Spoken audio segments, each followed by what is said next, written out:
Otro día también, en la tercera, salí de la... Nosotros vamos con el carro de la limpieza. Yo salí, sujeto la puerta para que Ana saque el carro. Y al salir, yo le veo que el pelo de aquí se le encrespa.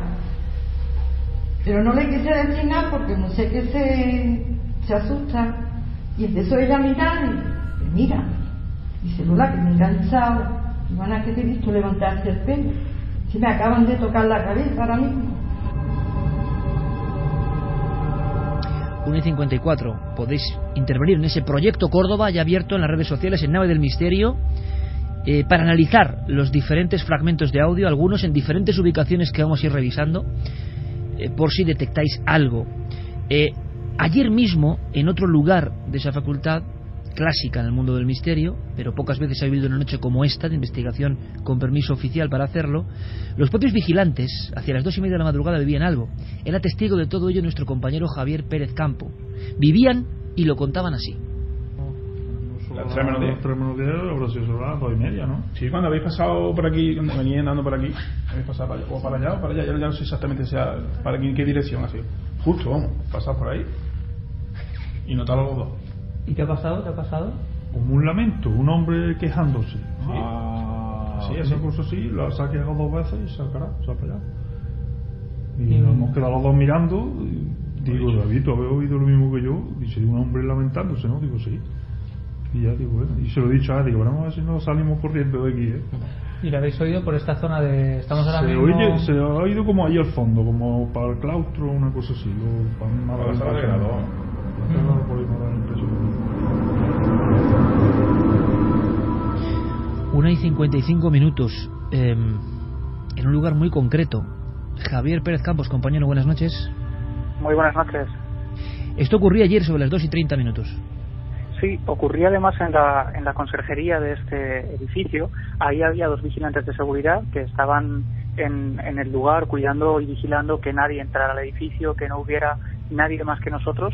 En ese momento ya habíamos quedado 3 personas aquí en la facultad y estábamos a punto de recoger un poco el material cuando los compañeros de estos 2 vigilantes nos dicen que habían escuchado algo. Ellos tenían la cara desencajada y cuentan que efectivamente cuando nosotros pasamos para recoger una grabadora en el claustro, pues escuchan esa voz quejumbrosa que va extendiéndose por el pasillo en 2 ocasiones. Y lo sorprendente, Iker, es que ellos no lo sabían, pero unas horas antes había algunas personas de mantenimiento del edificio, de la limpieza, que nos contaban que justo ahí, justo en ese sitio, en más de una ocasión habían escuchado una especie de llanto, una especie de respiración quejumbrosa como de una persona que tiene problemas respiratorios y que se escucha muy claramente en esa entrada muy austera del edificio. Estaban describiendo exactamente lo mismo que habían vivido otros compañeros sin ellos saberlo. Y ocurría además cuando nosotros estábamos en el edificio. ¿Dónde estás ahora? Ahora estoy en uno de los despachos de un profesor que, fíjate, esto es bastante interesante, ¿no? Cuando nosotros vinimos ayer y hicimos la primera ronda por el edificio, en cuanto yo entré en este despacho, me quedé muy impresionado. Puede ser una reacción subjetiva, pero es verdad que a mí me impresiona especialmente este lugar.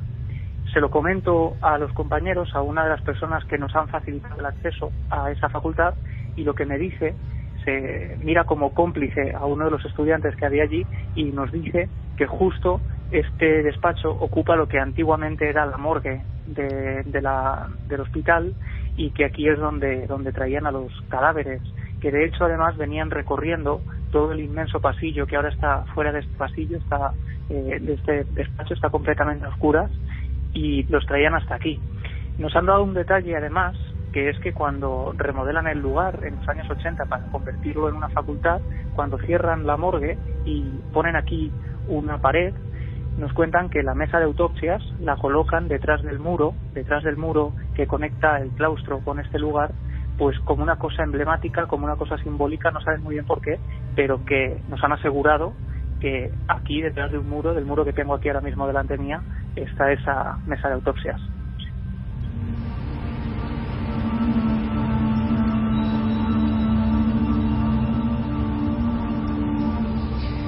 Vamos recorriendo un edificio viejo, un edificio lleno de historia, un edificio donde estamos viendo que se repite el eterno guión de las supuestas casas encantadas. Obras, terror sobre terror, dolor sobre dolor, movimiento de los cimientos no solo de lo material, sino que parece también del espíritu, y personas que en sus nuevas ubicaciones empiezan a detectar algo extraño. Y son muchas, un rosario. Ayer mismo los vigilantes con cara desencajada le contaban esto a Javier Pérez Campos. Estaban realmente asustados.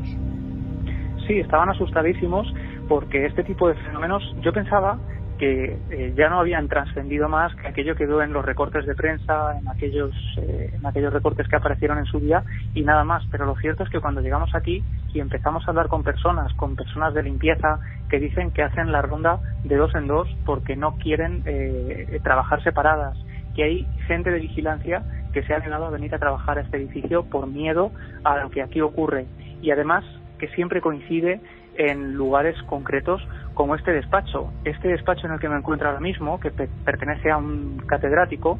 Pues nos contaban las señoras de la limpieza que cuando estaban trabajando aquí, por ejemplo, en alguna ocasión veían cómo salían despedidos algunos documentos de la mesa, veían también o escuchaban cómo las llamaban por su nombre, y cuando se daban la vuelta, todavía a oscuras porque no había amanecido, pues descubrían que no había nadie en el lugar.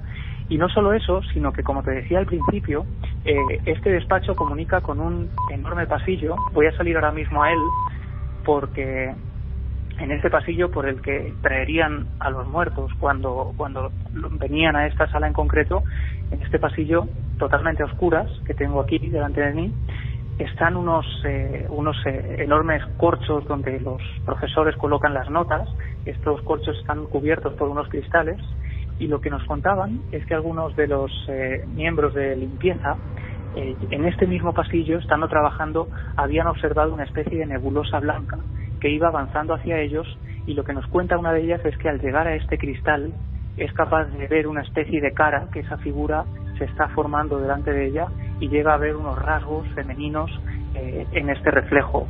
Y no solo ella, sino que otros tantos justo en este pasillo han visto esa figura, una figura femenina, pero nos hablaban también de una sombra negra que en un momento determinado llega a aparecer detrás de una de las mujeres de la limpieza, y ella tiene que salir corriendo porque llega a ver una especie de sombrero, una especie de capa negra, ve que viste como un personaje antiguo con ropajes oscuros, y solo puede dejar aquí todo el aparataje y salir corriendo. Testimonios concretos, con voces concretas. No es solo subjetividad, quizá hay una parte de ello, por supuesto, como siempre, pero las personas hablan con total honestidad. El equipo de limpieza y vigilancia, como suele ocurrir en estos entornos, deambulan cuando ya no hay nadie, cuando el griterío, los estudiantes, los profesores, el ajetreo ya se han marchado. Perfe, por ejemplo, lo contaba así de claro. A veces esa sombra nebulosa o blanquecina había sido confundida por parte de obreros con una mujer de carne y hueso. Habían escuchado en algunas ocasiones hasta palabras. Todo es muy extraño, pero las voces humanas de la Facultad de Córdoba de Derecho nos lo contaban así. Otra vez esto lo arreglaron allí en la parte nueva, en la parte vieja. Vinieron unos obreros de Pozo Blanco, me creo que era, o sea, que a ese hombre no sabía lo que pasaba, ni muchísimo menos. Me dice: niña, ¿dónde te has dejado hoy a tu compañera morenita? ¿Hoy no ha venido? Digo, ¿cómo que no ha venido? Claro que sí. Dice, entonces aquella que hay allá arriba, que nada, aquella allá rubia, que no ha dicho hola. Yo miro para arriba y decía hola, pero desapareció. Eso desapareció por completo. Allá arriba hablaban de una mujer blanquecina, o con una toga blanquecina, o con un traje de maternidad y sangrando. ¿Eso forma parte de la leyenda o es la verdad? Y se cuenta la historia de algo que ocurrió allí en tiempos remotos que vamos a conocer. En este momento concreto, a las 2:02, toda España escuchando, lo sabemos bien, la cadena SER, Milenio 3, porque estamos investigando en vivo con vosotros. Si en la tercera planta en maternidad, a oscuras y sola, está Carmen, en esa habitación concreta que había dado incluso miedo a personas muy avezadas y muy corajudas, está en ese pasillo por el que se entraba, convertido entonces en morgue, Javi Pérez Campos. Bueno, pues en un lugar del norte de España, en esta noche casi decía de carrusel del misterio, de un montón de personas interconectadas, está nuestro compañero Diego Marañón. Diego, buenas noches. Hola Iker, buenas noches. Parte importante, junto con Guillermo León, por supuesto, del proyecto Córdoba, que ya está en marcha, pero es que Diego ha sido el primero, como es lógico, en cribar los audios. Si no me equivoco, eran 4 audios, ¿no, Diego? Efectivamente, eran 4 audios repartidos en los diferentes espacios en los que se encuentran nuestros compañeros. Yo he accedido a esos audios esta misma tarde, Iker, a la vez casi que todos nuestros amigos que están en casa escuchando, y he querido hacer algo también para probar un poco lo que se escucha, ¿no? Es decir, yo me he puesto los audios sin ver lo que decía la gente en redes sociales. He querido comprobar después si había alguna coincidencia con lo que yo escuchaba, digamos, de alguna manera a ciegas. Y ha sido así. En el audio número 3, que si no me equivoco está grabado en el mismo lugar desde donde escuchábamos a Javi Pérez Campos, en ese despacho, en la antigua morgue. Efectivamente, que él nos decía que cuando había sido un hospital había estado dedicado al almacenamiento de cadáveres. Pues en ese audio número 3, en el minuto 4 y 50 segundos aproximadamente, yo he escuchado 2 golpes, o al menos un golpe claro, que es el que suena en primer lugar, y después Iker aparece otro ruido también muy corto, pero más parecido a lo que esperaríamos de una voz. Yo creo que es una voz. Y muy gutural, muy es una profunda. especie de gruñido, efectivamente, sí, o de voz muy grave, que a mí me ha parecido que puede decir algo parecido a aún, o algo parecido. Sí, o eso, o yo entendía alumno. Alumno puede ser también. Y de hecho la gente coincide. Después me he ido a Twitter y a Facebook y la gente también señala ese minuto y ese segundo en concreto y detectan que en ese momento hay algo en la grabación. Santi, tú no has escuchado nada, ambos los hechos profeso. Yo estoy completamente virgen de estas grabaciones y estoy como cualquiera de nuestros amigos que están ahora mismo oyéndonos en toda España. Y en todo el mundo. Y en todo el mundo. Y pues esas mismas impresiones me las voy a llevar yo ahora mismo. Interesante. Hemos ido trabajando, yo en el estudio pequeño junto a Fermín, Guillermo y Diego en sus respectivos centros de operaciones en la provincia de Sevilla, en Cantabria. Y es curioso porque coinciden luego los contra Fermín con muchas apreciaciones de, evidentemente, la audiencia de Milenio 3 acostumbrada a buscar, y además yo creo que con ganas de ser detectives una noche, detectives del misterio. Claro, este programa puede perder algo de actualidad mañana mismo, ¿no? Cuando ya no sea el directo. Este programa, amigos, si podéis, hay que escucharlo en vivo. Si es posible, yo digo siempre, ¿no? Con la máxima calidad de audio, como muchos estarán haciendo. Pero en cualquier momento, por supuesto Carmen, como Javi, como el resto de compañeros que vamos a ir presentando, pueden pedir paso ante cualquier vicisitud, elemento, curiosidad. Queremos que sea la noche la directora de este programa, no yo. La noche la que nos guíe con lo que va ocurriendo dentro de una investigación en la que estamos metiendo las narices y el micrófono amarillo, ¿no?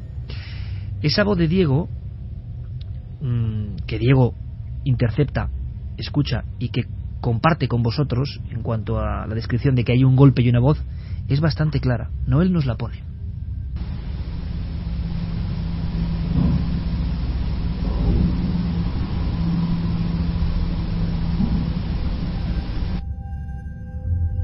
Santi ha abierto los ojos inmediatamente, los tenía cerrados escuchando la voz. Hay como un golpe, como un martillazo, ¡pum! Y luego aún, o alumno, pero se ve que es una voz grave. Sí, parece una voz masculina.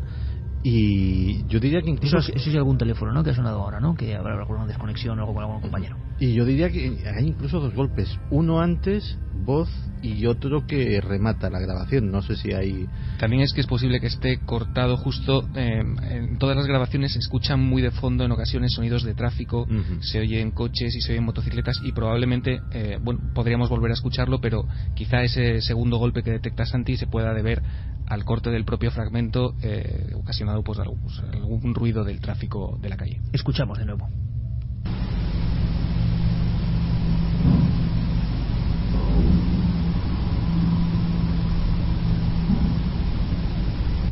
Ahí había una especie de lamento, pero además una voz como gutural, como muy profunda. La pregunta es, ¿habrá alguna posibilidad de que sonidos, porque el tráfico lejano se escucha, por tanto otros sonidos pueden estar entrando en las grabadoras? Vamos a hacer una cosa. Tengo que deciros que ese tipo de golpes, hemos hecho varias grabaciones en este lugar concreto, y ese tipo de golpazos se escucha de forma tan habitual que hemos llegado a pensar, a plantearnos que aquí pudiera haber algún reloj o algo que genere ese tipo de sonidos. Pero lo cierto es que yo llevo aquí ya media hora y no se escucha ni un alma. Sí que se escucha algo de tráfico, pero son sonidos clarísimos, son sonidos de motos que se pueden distinguir claramente, pero aquí no hay absolutamente nada que provoque ese tipo de golpes. Y tengo que decir que escucharos en el lugar donde se ha grabado todo esto, completamente a oscuras y en esta soledad, pues es impresionante. Javi, cuando me dices que ese tipo de golpes son habituales, ¿es habitual que aparezcan en las grabaciones o es habitual que los oigáis en vivo? No, en las grabaciones. Uh-huh. Es decir, aquí, por ejemplo, dejamos anoche varias horas la grabadora, también con Clara hemos dejado en algunos puntos, y ese tipo de golpazos pues han sido registrados en diferentes puntos, pero especialmente en este despacho, y nosotros desde luego no lo hemos escuchado. También es cierto que ha sido cuando nosotros hemos dejado las grabadoras que nos hemos marchado para no hacer ningún tipo de ruido, pero van escuchándose en diferentes lugares y en diferentes puntos con mucha fuerza. Sigue la investigación, prosigue, todos unidos, todos escuchando, todos contribuyendo. Es la magia de la radio y de las redes hoy en día. Pues en la tercera planta, en maternidad, lo que era maternidad Carmen, en lo que era la morgue Javi Pérez Campos, en el claustro, en el viejo claustro, y para ilustrarnos un poco en torno a la historia, creo que nadie conoce la historia de este lugar como nuestro compañero José Manuel Morales, de Córdoba Misteriosa, haciendo una gran labor en la provincia. Quiero agradecerle una vez más el trabajo, el esfuerzo que ha puesto en manos de este equipo también para contribuir, para unirnos en esta investigación. José Manuel, amigo, bienvenido. Muy buenas noches, Iker. ¿Estás en el claustro? Estoy en el claustro y precisamente en una de las zonas más calientes del mismo. Estamos, ya el lugar sobrecoge, y sobre todo en la tranquilidad de la noche cordobesa, una noche como la de hoy en la que el cielo, pues está nuboso. Estamos aquí te digo, una tranquilidad sobrecogedora y realmente extraña, porque es una noche en la que Córdoba tiene muchos eventos, y ahora pues nos estamos sorprendiendo de que parece que se ha quedado todo mudo, todo en total silencio. ¿Están escuchando todos Milenio 3? Igual. Seguramente se han recogido cuando se han enterado que íbamos a hablar de un lugar tan mítico como este en el que nos encontramos. ¿Me podrías dar, José Manuel, una primera pincelada? Porque lo que hemos hecho es conectar con nuestros amigos, ver una perspectiva de un lugar más de misterio, de acuerdo, pero la historia, tú lo conoces bien, tiene diferentes fases. Vayamos a lo más antiguo. ¿Qué sabemos de este lugar donde ahora te encuentras? Bueno, pues el origen de este lugar se remonta al siglo XVI, cuando un grupo de carmelitas calzadas construye aquí lo que se conoce como el convento del Carmen. No parece que ocurra nada sobresaliente hasta que durante la Guerra de la Independencia, nos referimos precisamente al día 7 de julio de 1808, las tropas francesas del general Dupont entran en Córdoba por una zona, la zona más estrecha de la ciudad, que se llama el Puente de Alcolea. Se apostan en la Cuesta de la Pólvora, una zona también conocida de un barrio popular de aquí, y desde ahí destacan tropas. Esas tropas llegan hasta la Puerta Nueva, que es la zona, como se llama, donde actualmente está enclavada la facultad, y al encontrarse la Puerta Nueva cerrada, pues la toman con el convento. Entonces quieren conquistarlo, quieren asediarlo para quedárselo a ellos como cuartel general, y bueno, puedes suponerte la orgía de sangre que se monta cuando las monjas indefensas pues no tienen forma de combatir a las tropas francesas. Los masacran, esto, como te decía antes, se convierte en una auténtica, una terrorífica orgía de sangre, y a partir de ese momento no sabemos en muchos casos lo que ocurre ni siquiera con los cuerpos de estos monjes. A partir de ese momento los franceses, las tropas napoleónicas, convierten este lugar en su cuartel militar. También hacen todo tipo de profanaciones, e incluso la capilla del antiguo convento la convierten en las cuadras, en las caballerizas. Y cuando acaba ya la Guerra de la Independencia, los carmelitas vuelven a reconstruir lo que queda, lo poco que queda de convento. Pero a partir de ese momento ya nunca más vuelve a tener un uso religioso, ya que en ese año precisamente Córdoba estaba viviendo una de sus peores epidemias. En ese momento la ciudad requería cualquier edificio grande de estas características para convertirlo en hospital, y esa es la suerte que sufre este edificio. A partir de ese momento se convierte en un hospital antituberculoso. Lo dejamos ahí, José Manuel, lo dejamos ahí porque quiero que sea una primera etapa de la historia, si te parece. Nos has hecho una perfecta viñeta de la antigüedad y luego me cuentas desde el hospital hasta nuestros días. ¿Te parece, compañero? Por supuesto, que es cuando se pone la cosa más interesante. Perfecto, luego conectamos contigo de nuevo, compañero. Ojo visor. Contando perfectamente la historia de este sitio, es importante, ¿verdad? Ya lo imagináis. Una masacre de monjes, profanaciones, y luego una conexión con lo hospitalario. Donde evidentemente, y siempre lo digo y más después de algunas vivencias muy recientes como os he contado, los médicos, ¿no? Qué importantes, qué ángeles, lo que deben sentir esas personas cuando salvan a alguien.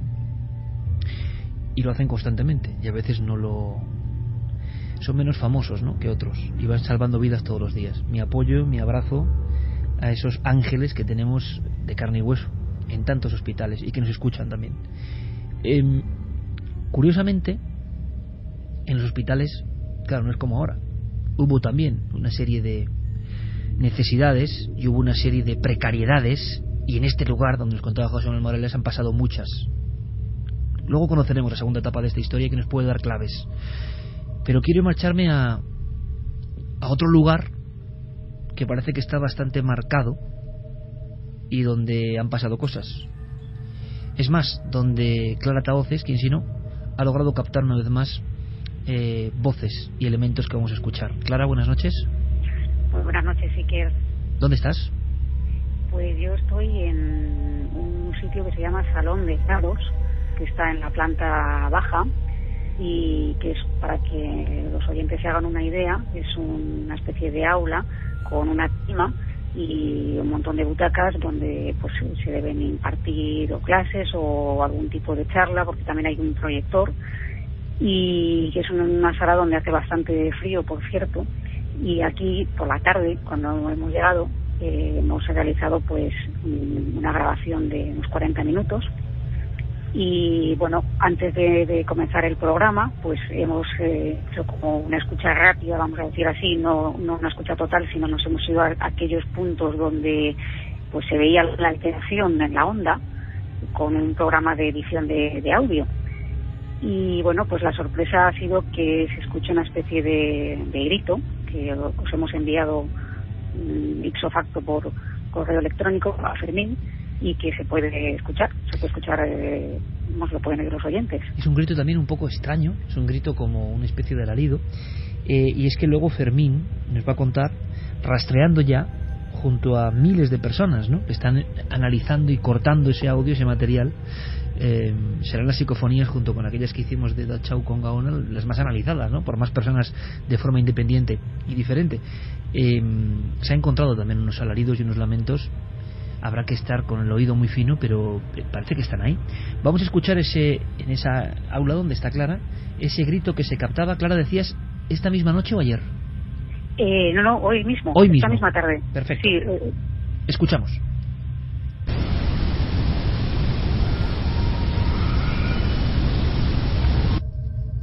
Ha sido un grito. Santi ha puesto un gesto. Quiero experimentar con Santi. Es como si tuviera la audiencia aquí mismo, porque tú no sabes nada de esto. Sí, además, no, es que no me esperaba. Es que es muy curioso, Santi, porque te veo. Viene hoy Santi con camisa de cuadros, roja y negra. Está sobre el fondo de este maravilloso estudio, que es nuestro hogar, pero que tiene, bueno, pues. Hacemos el programa siempre a oscuras, ¿no? Ya lo conocéis. Y con una pequeña luz que tengo yo como un flexo. Y estamos Santi y yo solos en lo que es el otro lado del cristal. Hay una oscuridad enorme detrás de Santi. Y está Santi con los cascos. Y entonces yo sé cuando entra la voz. Él no lo sabe. Pero cómo le cambia la expresión justo cuando aparece. En este caso, Santi, lo que parecía un alarido muy agudo de niño. Sí, un alarido. De hecho, la sorpresa viene de que efectivamente no sabía más que la descripción que acabas de dar. Y me esperaba pues un grito no con esa cualidad, o sea, efectivamente tiene una cualidad inquietante, y la verdad es que sí ha sido sorprendente. Escuchamos de nuevo, Noel.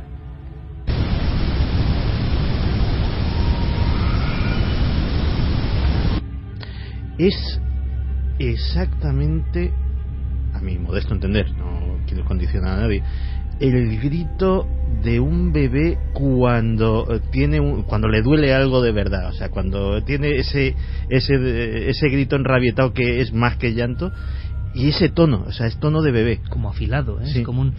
Escuchamos de nuevo, Noel.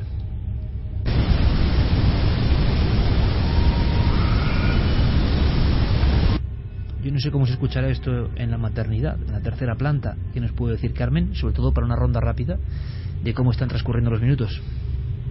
Pues se escucha de otra forma, me imagino que desde dentro del estudio.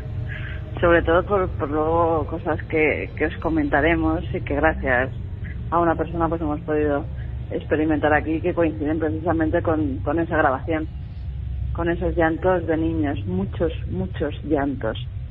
¿Estáis de acuerdo? Lo escucháis igual que nosotros, que son llantos, ¿no? Que parece un grito, entre grito y llanto de niño. Sí, hombre, siempre desde la radio con los cascos que tenemos allí se escucha siempre muchísimo mejor. Claro. Pero sí que es cierto que parece como un llanto lastimero de un pequeño, además de un bebé coincide con un bebé bastante pequeñito, sobre todo por la zona donde precisamente estoy ahora, que si en algún momento lo pierdo, disculpadme porque estoy completamente a oscuras, no puedo tener ni siquiera la linterna del móvil, tan solo hay una pequeña lucecita como de seguridad que está en el techo. ¿Los sensores están colocados en tu planta? En todas las plantas tenemos sensores. En todas las plantas sensores, vale. Porque ahora quiero hacer una ronda muy rápida, que me digáis simplemente todo ok ahí, Carmen, ¿todo bien? Sí, por el momento aquí está todo tranquilo, no he escuchado nada extraño, nada raro, el frío que empieza ya a calar en los huesos, pero nada, todo tranquilo. La verdad es que de vez en cuando se escucha el tráfico a través de los ventanales y nada más. Javier Pérez Campos, ¿todo correcto? Todo perfecto. Yo además tengo delante mía, porque al lado del despacho hemos instalado un monitor donde se ven diferentes pantallas, diferentes imágenes que nos muestran las cámaras de seguridad que hemos instalado a lo largo del edificio, y se ve todo en completa soledad. Los pasillos son larguísimos, pero de momento no hay nada extraño. Todos los compañeros están a la escucha en cualquier momento para dar paso de inmediato en cuanto pase cualquier anomalía, si es que pasa. Estamos investigando, poniendo un oído en la Facultad de Córdoba entre todos. Clara, ¿todo correcto? ¿Todo tranquilo? Sí, por aquí está todo tranquilo, no se ve ningún sonido ni nada externo.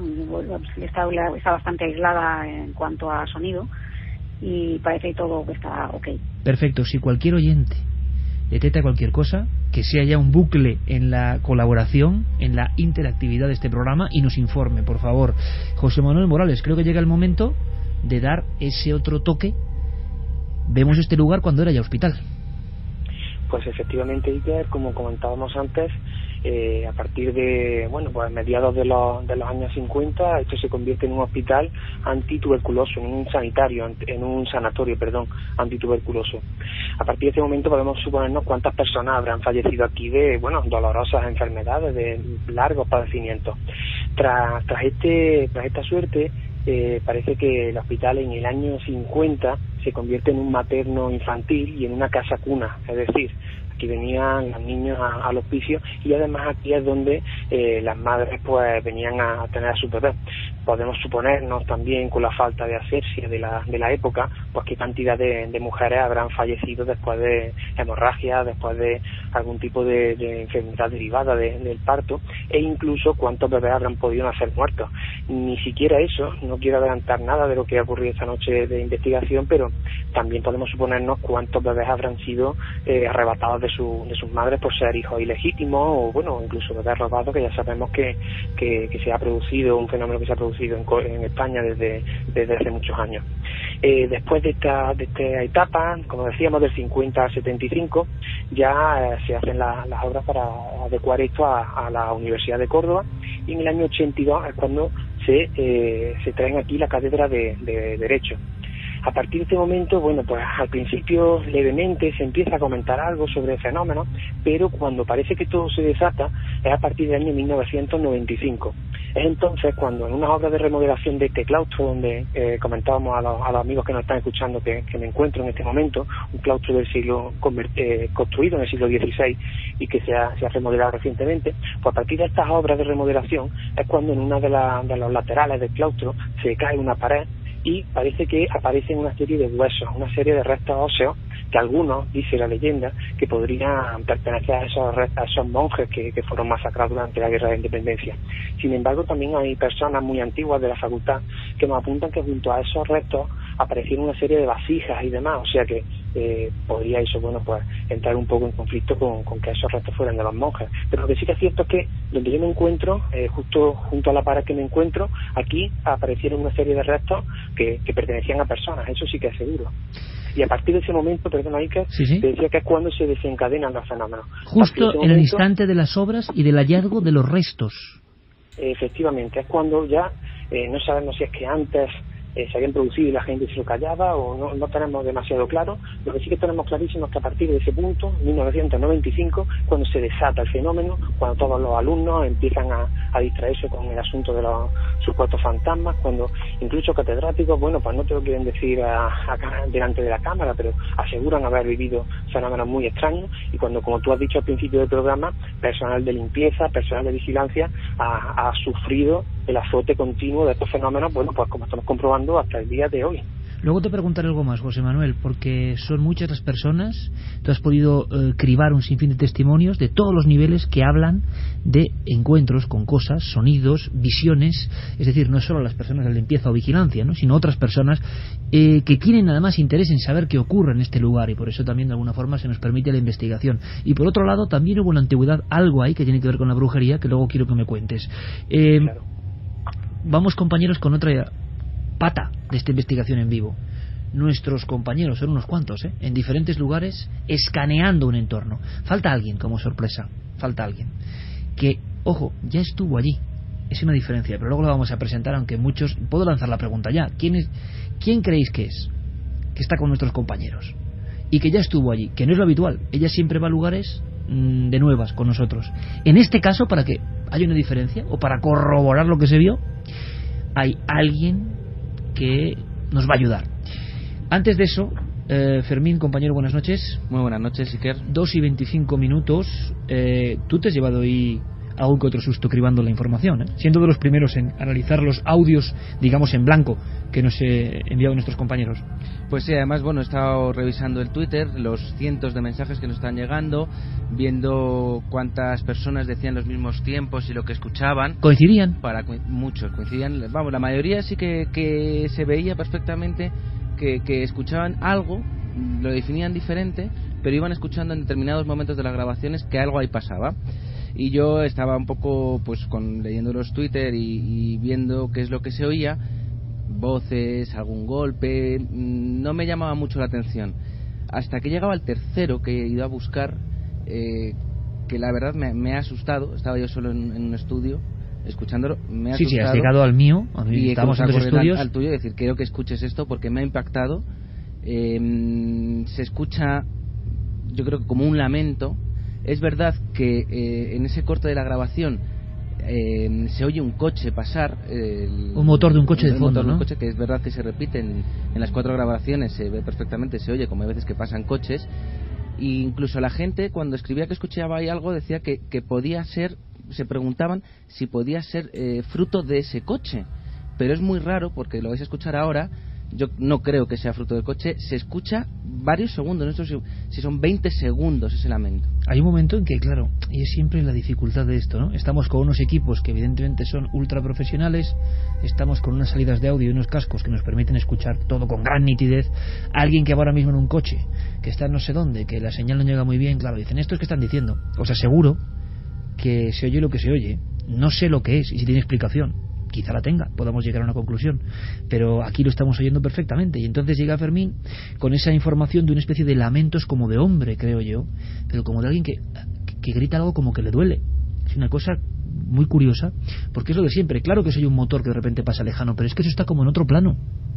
El misterio siempre de las psicofonías. También sería interesante ver cómo lo perciben nuestros compañeros en las diferentes estancias de la Facultad de Córdoba, ahora en la noche a las 2:27. Pero este es el fragmento que llamó la atención, tercer audio de ese proyecto Córdoba que tenéis ya en Nave del Misterio en las redes sociales y que a él le hacía dar un brinco, ¿no? Vamos a ver si logramos captarlo como antes incluso.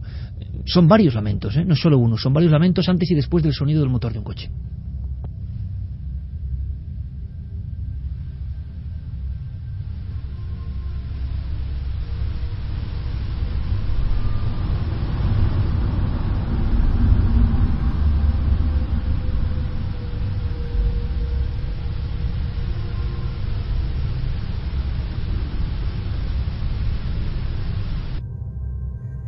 ¿Santi?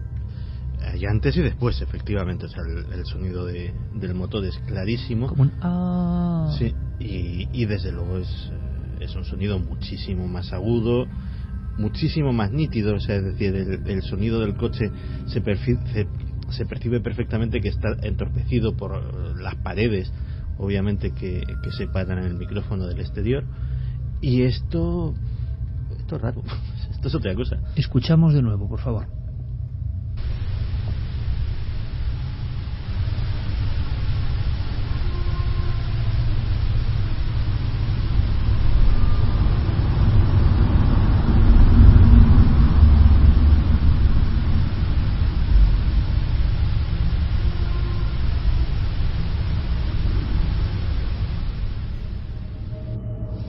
Explicación física, explicación sonora, lamento realmente, porque si recordáis, escuchaban los compañeros vigilantes de seguridad, se lo contaban a Javier Pérez Campos ayer mismo en la noche, ese tipo de lamentos es lo que les extrañaba, lo estaban escuchando en tiempo real. ¿Ocurre algo, compañeros? No, creo que todo en normalidad. Escuchábamos unos golpes, algún movimiento. No.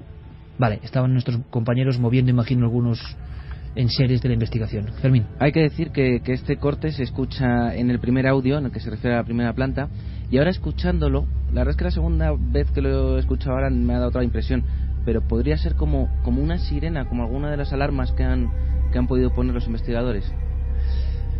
No parece tan claro, ¿eh? Yo lo escucho más como un lamento, pero no lo sé, la verdad es que no lo sé. El público, los que están participando en el proyecto Córdoba, ¿qué decían en general? ¿Habían escuchado estos lamentos, estos golpes, Berlín? Sí, hay mucha gente que lo ha escuchado. Por ejemplo, Jorge Gómez dice que sí, que es un lamento que va, él nos lo pone desde el minuto 5.50 hasta el 6.05, es decir, o sea, 15 o 20 segundos de ese sonido. Si es una sirena, está pasando mucho más tiempo. El eco lo recorres y lo ves y se percibe como una sirena, ¿no? Me imagino. Además es que no, o sea, no suena a sirena a ninguna que haya oído en mi vida, y desgraciadamente unas pocas he oído en varias partes del mundo. Y además tampoco las alarmas de los detectores de movimiento que solemos usar también conozco muy bien. No tiene nada que ver, ¿no? Y no tiene absolutamente nada. Esta grabación además está hecha, si no me equivoco, en el aula de esa primera planta. En la primera planta, sí. Sí, este es de la primera planta. Sí, pues fíjate, yo no lo había oído porque no hemos tenido tiempo apenas, hemos hecho esas grabaciones y las hemos puesto rápidamente a disposición del público, pero justo ahí, justo en ese aula, que es donde ahora mismo tenemos colocado un sensor de movimiento, es uno de los puntos calientes también, donde las personas, el personal de limpieza habla también de que escuchan llantos, que escuchan risas, que surgen justo de ahí. Es decir, que es un lugar donde mucha gente dice que escucha ese tipo de cosas. Hasta el momento, hasta este instante, las 2:31, hemos escuchado ese grito afilado que identificamos con un bebé, esa voz gutural o cavernosa después de un golpe que ha localizado Diego, estos lamentos. Han ocurrido también otras cosas. Todos nuestros compañeros hablaban de acontecimientos esta misma noche. Carmen, creo que en la tercera planta estás con alguien. Pues sí, en la tercera planta vuelvo a estar con alguien porque antes hemos estado grabando para Cuarto Milenio y además coincidíamos las dos en que es la zona que menos nos gustaba. Estoy como os podéis imaginar, con Paloma Navarrete, Iker, que ya te está escuchando. Paloma, buenas noches, amiga. Buenas noches, Iker. Una aventura más. Una aventura más, sí. Pero esto es un poco diferente porque tú ya habías estado aquí, hay que dejarlo muy claro. Sí, yo había estado aquí. Entramos en el año 96, el equipo EPTA, aquí. Y fue muy interesante porque pude ver, sobre todo, sintonicé, por decirlo de alguna manera, con el hospital de tuberculosos. ¿Qué es lo que viste? ¿Cuál fue la imagen que te impactó? Porque creo que hay una que es como tremenda, ¿no? Pues mira, hay una imagen tremenda precisamente en la puerta de la morgue. En la puerta de la morgue había como una fila de personas sin atreverse a entrar en la morgue, y cuando yo le pregunté a una chica que estaba allí, ¿qué os pasa? ¿Por qué no entráis? Ella me contestó, el que entra aquí no sale. Y los viste clarísimamente como si fueran un grupo de tuberculosos. Sí, totalmente, con unas ojeras moradas terribles, con unos delgadísimos, pálidos, muy muy depauperados, vamos, gente que iba a morir ahí. Tú en aquel momento, Paloma, no tenías la información de lo que ocurría a nivel de hospital de tuberculosis en aquel año 96 en este sitio. No, nada. No sabíamos más que un poco más o menos lo que os han dicho a vosotros, que los estudiantes oían de repente pasos, que parecía que había gente que se paseaba por los corredores, que las mujeres de la limpieza en la tercera planta precisamente habían visto un humo blanco y la temperatura bajando a ser gélida. O sea, todo ese tipo de fenómenos, pero sin contarnos nada más. ¿Y la vuelta? Ni más ni menos que casi 20 años después, se dice pronto. ¿Cómo ha sido, Paloma? ¿Ha habido hechos que han conectado con esas anteriores visiones? Pues sí, ha habido una visión, vamos a llamarlas así, justo en la morgue. ¿Otra vez? Otra vez. Y era un hombre que estaba en la puerta y que me decía algo así como: me dejaron aquí, estoy solo, nadie va a venir a verme, algo así, no me acuerdo muy bien ya, porque ya sabes que ya borro un poco. Y de repente llegaba una mujer y le decía: vente, cállate, no digas nada, que no puedes hablar, vámonos, no podemos estar aquí. Y estos eran del hospital, efectivamente, del hospital de tuberculosos. Había una leyenda, o una verdad, no lo sé, José Manuel Morales, compañero en el claustro, igual tú se lo puedes ilustrar a Paloma, y es que se aparecía una chica en concreto, y se contaba en Córdoba que le había ocurrido algo durante el parto. Sí, eso es lo que cuenta al menos la leyenda, o bueno, el personal de la facultad. Al parecer, creo que la cuente, ¿verdad? Sí, por supuesto, queremos saber qué pasa con esa mujer, porque son varios los testimonios que tú has recogido y que hemos escuchado alguno de ellos, donde ven una mujer clarísimamente joven, y luego le preguntaremos a Paloma si ha visto algo parecido. Pues sí, aquí lo que más llama la atención, quizá la aparición o el fenómeno más espeluznante, es precisamente ese encuentro en el que han coincidido tanto personal de seguridad, personal de limpieza, alumnos e incluso periodistas que han venido aquí anteriormente, y todos hablaban de la misma figura: una mujer de cabello largo, rubia, que viste un camisón largo, parece como de hospital materno, y que unos dicen que la ven totalmente, un camisón blanco totalmente blanco, mientras que otros pues aseguran que puede tener manchas de sangre. Entonces no sabemos si es el imaginario popular o si es algo que está contrastado. Yo no he podido confirmarlo, no he encontrado nada en prensa, pero sí que muchos hablan de una mujer que parece que se quitó la vida cuando vio que su bebé nacía muerto, y que tal fue su tristeza que no dudó en tomar esta decisión, arrebatarse la vida aquí mismo en el hospital. Y dicen que desde entonces pues vaga por los pasillos sin saber que ya no pertenece a nuestro mundo. Paloma, ¿has detectado ese tipo de visión o en absoluto? A ver, yo creo que he tenido dos visiones que pueden conectar con esa visión de la mujer. Una de ellas ha sido una monja de la caridad, una monja con un carácter tremendo, que estaba realmente furiosa, echándole una bronca espantosa a una jovencita que llevaba un uniforme y que le decía algo así: que eres una irresponsable, te das cuenta de lo que has hecho, por tu culpa ha muerto un bebé. Eso por un lado. Vaya escena. Sí, además sí que ha sido bastante impresionante, porque incluso esa monja, que en un momento dado Paloma la ha llamado madre, le ha dicho: de madre nada, me llamo Sor Eugenia, y le ha dado el nombre, datos que tendremos que comprobar, porque ha habido más nombres y apellidos a lo largo de la noche. Carmen, una vez más, y en breve tendremos nuevas muestras, algunas tan difíciles de creer por la mente lógica, pero que comprobamos que es así. La última, Nacho Ares todavía está medio dándole vueltas. Su escepticismo, entre comillas, se ha roto como un vidrio, tengo que decirlo y adelantarlo ya. Nuestro compañero Nacho Ares, director de Ser Historia y prestigioso historiador, su proverbial lógica, pero en un equipo tiene que haber gente lógica, no vamos a estar solo como yo, se ha roto el vidrio, ¿no? Porque ha ocurrido algo que ya comentaremos, tremendo. Pero una vez más quiero que me lo cuentes, que me hagas la pincelada rápida, Carmen. Se ha producido algo que nosotros hemos vivido hasta aquí en la cadena SER, o sea, Paloma se ha puesto a hablar. ¿Cómo ha sido eso? Sí, Sí, como solemos hacer, Paloma ha cogido su bola para concentrarse. En un primer momento han medido los campos con el péndulo, y cuando estábamos en la tercera planta, después de esa escena con la monja, que además parece que era una monja con mucho carácter y que parecía mandar aquí, pues hemos subido a lo que sería la zona de maternidad donde yo estoy ahora.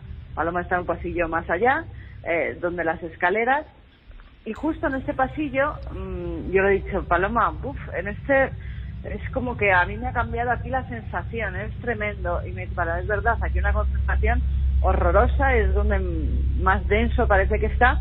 Y ella de repente conecta con una chica joven que coge un bebé. Justo en este sitio, aquí, donde hace unos minutos estábamos Paloma y yo, nuestros compañeros grabando, ella decía que oía lloros de niño, muchos lloros. Y en un momento dado incluso puede ver a los pequeños en bastantes malas condiciones. Es decir, sucios, llorando y parece que con hambre. Fíjate que Santi, que no sabía nada de las voces, lo primero que he identificado sin saber nada es llanto de un niño cuando le duele y está mal, ¿eh? Sí. Pues es que cuando yo he oído esa psicofonía he pensado que era el bebé, claro, que era un bebé, sin duda. Cuando tú has escuchado la psicofonía, que tampoco lo sabías, todo esto está siendo una amalgama de interacción. Tú enseguida has pensado en la visión que habías tenido antes. Exactamente, yo pues un bebé, uno de los bebés, no sabes cómo lloraban los pobres, pero como con ese lamento que se oye en la psicofonía, de desesperación. Por eso yo decía, tienen hambre. Tienen hambre. Y ahora, sí. Paloma, ahora tú estás en un pasillo, y ya por curiosidad personal, ahora mismo a solas, ahí, 2:39 de la noche, ¿tú por ejemplo ves algo? ¿Hay momentos en que no ves absolutamente nada? ¿Qué ves ahora? Bueno, yo ahora no estoy viendo nada, estoy a oscuras, totalmente a oscuras, y estoy concentrada en escucharte a ti y ahora en hablar contigo. Entonces no. En esa oscuridad, si tú no haces un proceso previo, Paloma, no conectas con esa hipersensibilidad y no empiezan a pasar cosas, no siempre van a estar las cosas ahí, ¿no? No siempre, o sea, las cosas estarán siempre ahí, pero yo no las conecto siempre, o sea, tengo que hacer un ejercicio de una cierta concentración en eso, ¿no? Una pregunta, Paloma, ¿hay algo de malignidad, vamos a decirlo así? Estás hablando de tristeza, desesperanza, pero hay algo, va por lo que le voy a preguntar ahora mismo a nuestro compañero Morales, que nos dé otra pincelada, ¿se detecta algo de malignidad o de alguna historia en este entorno o no hay nada de eso? Pues yo no he sentido nada de eso, o sea, yo lo que he sentido realmente es dolor, ¿no? en una época, dolor en otra época. Si hay malignidad serán las malas intenciones de las personas que estaban aquí o las buenas. O sea, también ha aparecido un médico y luego ha aparecido una cosa muy curiosa también en la planta de maternidad. Fíjate que una monja ha cogido un bebé de los que estaban ahí en las cunitas y ha salido con él en brazos por el pasillo, por el corredor, un corredor muy largo, y ha bajado las escaleras hasta la segunda planta, hasta la planta inferior. Se ha metido en un despacho actual, digamos, y allí había una señora con un abrigo gris y un velo de los de misa, de los que se llevaban antes para ir a misa. Y la monja le ha dado al bebé y le ha dicho, que eso también conecta con la visión de la chica del camisón, le ha dicho, su madre ha muerto, y le ha dado el bebé a la señora.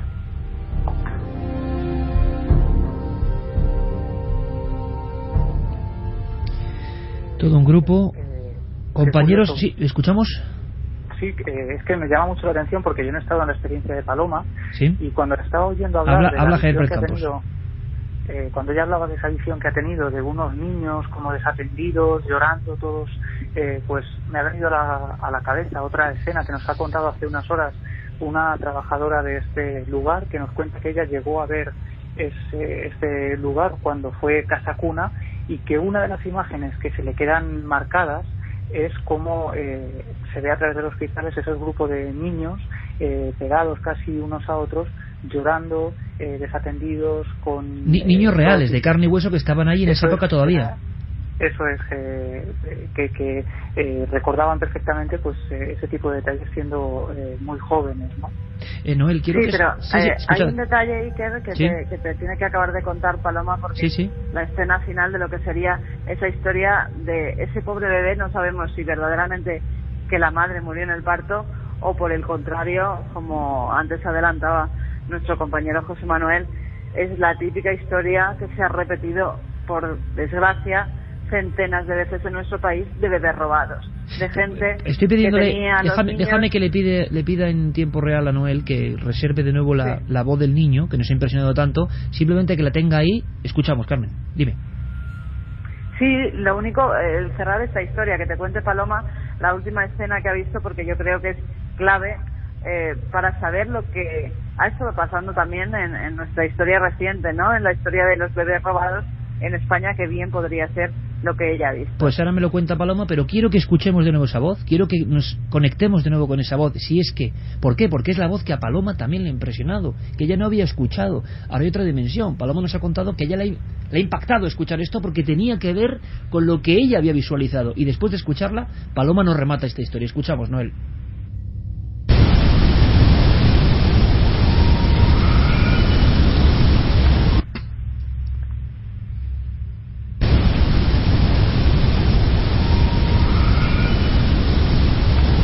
Ahí estaba esa especie de chillido, esa especie de lamento. Paloma, bebé. Cuéntanos, te escuchamos. Bueno, y entonces la monja le da el bebé a la señora y le dice, tienes que firmar un papel, y le da un papel a firmar y la señora firma en ese papel. No he podido leer el papel porque era un papel con una letra pequeña, además. Bueno, van a salir de ese despacho, sale la señora adelante y la monja se queda un poco retrasada y rompe el papel. Rompe ese papel como si fuera una especie de secreto mantenido de una acción, desde luego ilegal completamente, pero que se practicaba y que son esas historias, Paloma, que nos han contado como leyenda y que resulta que hemos visto en los últimos 20 años lo que ha pasado en muchos hospitales, ¿no? Son ciertísimas, claro. Y entonces ese chillido, si es que es un bebé, que yo no lo sé, pero así lo hemos sentido, y lo has sentido tú, que es lo más importante porque tienes una sensibilidad especial respecto a nosotros, ¿tú crees que pueden ser puzzles de una historia que se está contando? Siempre hablamos de que en los lugares quedan historias que no se han resuelto. Hay como un pensamiento, como un eco de ese bebé, quizá en representación de tantos que fueron robados. De tantos bebés que fueron robados y que fueron mal atendidos aquí, que mal queridos, digamos, que de bebés que sufrían, porque te aseguro que la sensación me he quedado yo muy removida con esto, la sensación de sufrimiento de los niños, de los pequeños, era terrible. Estaban sucios, estaban desatendidos totalmente, era terrible. Y mira que para que tú te remuevas con todo lo que has visto y vivido, no solo en Cuarto Milenio, sino en años de investigación, hay algo en ese sufrimiento, quizá concentrado en ese grito que te ha impresionado. Ese grito lo grababa Clara compañera, y aparte han pasado algunas otras cosas que quizá podíamos, aunque sea brevemente, desvelar, ¿no? Esta misma noche de investigación. Sí, que... Clara, te decía que tú grababas ese grito en una de las aulas y que esta misma noche habían ocurrido otras escenas bien curiosas, ¿no? Y querías contarnos. Sí, porque precisamente yo me encuentro ahora con Jorge Liébana, que es uno de los investigadores que nos está acompañando en este viaje por la facultad, y bueno, pues en un momento determinado hemos estado viendo pues la zona, y entonces hemos llegado a una cosa que llaman la parte nueva, que es una parte que está como más restaurada y donde aparentemente pues no es la sensación de los lugares que hemos estado hablando. Y estábamos con Javier Pérez Campos y bueno, pues nos estaba enseñando un poco el lugar. Para que te hagas una idea, es una especie de octógono, como si fuera un edificio circular. Y bueno, pues aquí nos estaba Jorge contando un poco la historia de las cosas que se habían percibido aquí, y en un momento determinado hemos escuchado, pero lo hemos escuchado nosotros, una especie como de voces, como de niños, y en una zona que parece que no da con la calle ni nada. Entonces Jorge estaba grabando todo esto, pero como curiosidad, pues por tenerlo en su archivo, y bueno, pues estas voces que hemos oído se han colado. Estabais conversando, Jorge, investigador Jorge Liébana, y tú, y Javier Pérez Campos. Y en el medio de la conversación se cuelan unos sonidos. Ese momento, ese fragmento lo tenemos. Yo creo que es complicado de escuchar, pero lo podemos poner para que nuestro público opine. ¿Te parece? Sí, me parece. Vamos a poner el oído en esa conversación que ha tenido lugar hace unas horas entre un investigador, entre 3 investigadores. Estaban en ese momento sin necesidad de grabar a nivel psicofónico, pero algo se colaba que quizá tenga que ver o no. Vamos a descifrarlo.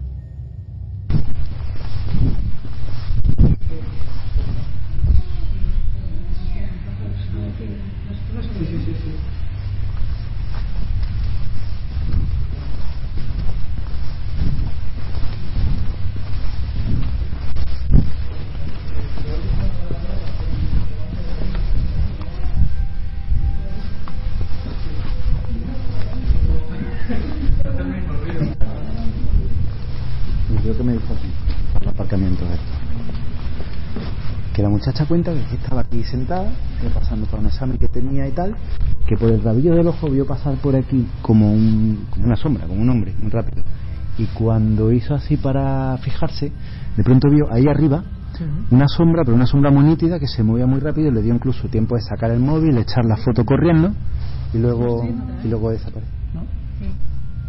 ¿Has oído? Yo sí. Es que no Espérate. ¿Has oído? Sí, yo no le he echado cuenta porque estaba hablando, pero... Estás hablando tú y luego cuando queremos escuchar no suena. Se para. No, lo he escuchado perfectamente. Estoy provocando aquí el fenómeno.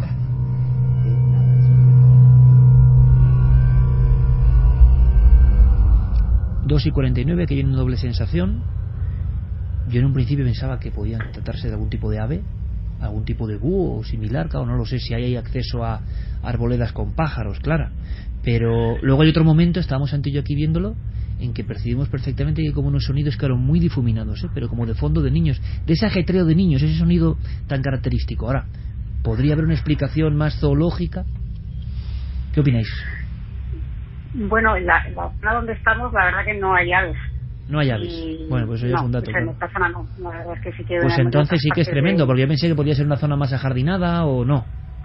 No, porque ya te digo que es una zona nueva y lo que hay es una estructura como de ladrillo que hace un octógono, como te explicaba, y que termina al final pues es como si especie de claustro moderno, vamos a decir. Lo estabais escuchando en vivo, Clara, lo estáis escuchando en vivo. Sí, los hemos escuchado en vivo y de hecho la primera parte, nosotros ya habíamos escuchado previamente algo, lo que pasa es que bueno, pues esto que no sabes si has escuchado bien, ¿no? Entonces ya cuando Jorge se ha puesto a hablar, hemos vuelto a oírlo y entonces hemos parado. Y es en ese momento en el que pues también Jorge lo ha oído. Es decir, cuando... Le pido a Noel que baje un momento la música, porque yo he oído una serie de golpes. ¿Habéis escuchado, compañeros? ¿Está todo bien en las diferentes zonas, amigos? ¿Todo correcto? Sí, aquí nada, aquí sí. ¿Todo? Perfecto, puede que sea un efecto, muchos micrófonos abiertos. El efecto también de la música, además. Sí, puede ser un golpe incluso de la propia música. Como estamos todos oído visor. Clara, perdona, te he cortado. Sí, no, pues eso, cuando hemos puesto, digamos, oído, ¿no? ¿Y eso qué era? Eso que acabamos de... Clara, perdóname, pero eso que acabamos de escuchar, ¿qué era? Yo lo he escuchado, pero aquí no ha sido. O sea, donde estamos Jorge y yo no ha sonado. O sea, lo has escuchado por el auricular. Por el teléfono. Yo creo que es una planta de abajo que están también las cámaras y vigilancia. O sea, que puede ser alguien... Los cámaras los estoy yo viendo subir ahora mismo a través de los monitores de la planta baja, digamos. Ahora mismo están subiendo a la primera planta. Tenéis todo perimetrado con cámaras, no ha pasado nada raro. Es que hemos escuchado de nuevo como una cosa de esas que le pasó a Nacho Ares, pero que puede tener explicación o arrastre de algo o alguna cosa. Pero de momento nadie ha escuchado nada así anómalo, ¿no? Un sonido, pero... No, yo creo que son los sonidos normales que se están haciendo... Y estamos con muchos micrófonos abiertos y por tanto, pero como de inmediato, en cuanto suena algo en las redes y demás, estalla la bomba, ¿no? Pues es bueno aclararlo en tiempo real. Clara, continúa. No, pues eso, que cuando hemos querido prestar ya oído más atentamente ya es cuando se ha dejado de escuchar. Y además, como te digo, venía de una zona que no da a la calle, que no da dependencias propias de la facultad. Jorge Liébana, el compañero que estaba allí en ese momento contigo, sí. No sé si lo tienes cerca. Sí, Sí, te lo puedo pasar ahora mismo. Sí, pásamelo, por favor. Saludas. Jorge, buenas noches. Muy buenas noches, Iker, encantado. Igualmente, escuchabas en vivo, ¿no? Escuchabais en vivo, tú estabas contando una historia, contándose a nuestros compañeros, como buenos conocedores de la historia de este lugar, y de pronto ellos ya estaban escuchando algo y tú escuchas casi por el rabillo del oído, ¿no? Esas voces o esos sonidos. Efectivamente, porque surgió en un momento en el que yo pues les traje aquí para contarles que en la zona más nueva, más moderna de este edificio también estaban ocurriendo cosas. Le iba a comentar un par de testimonios y, como ha dicho Clara antes, los tres estábamos oyendo algo, pero quizá no le prestamos demasiada atención. Pero en el momento en el que yo empiezo a contar el testimonio de una muchacha que vio pasar por aquí una sombra hará ya un tiempo, esa voz empezó a ser bastante más fuerte, bastante más clara, hasta que no sé si fue Clara la que me cortó, yo mismo me callé porque ya realmente era bastante llamativa esa voz, y ya nos referimos a ella en esa grabación en la que se puede escuchar. Hemos vuelto a escuchar además un autorrastar, pero imagino que es compañeros. Sí, es José subiendo las escaleras. Me he acercado yo. Dile a José que parte de la audiencia lo quiere crucificar ahora mismo, porque claro, que no nos dé esos sustos. Además, he salido de ese largo pasillo precisamente para ver qué podían ser esos ruidos, y me he encontrado con un ventanal con una niebla que está cayendo sobre Córdoba tremenda, que la imagen vista desde los cipreses, desde esta tercera planta, la verdad es que impone, ¿eh? Oye, impone sí, bastante. Niebla, cipreses. José Manuel, yo le preguntaba a Paloma si había algo de conexión con el maligno, y creo que hay un término que conocéis bien, que es panderete de las brujas, ¿puede ser? Efectivamente, Iker. El panderete de las brujas es como se llamaba al lugar donde se celebraban los aquelarres de la ciudad de Córdoba.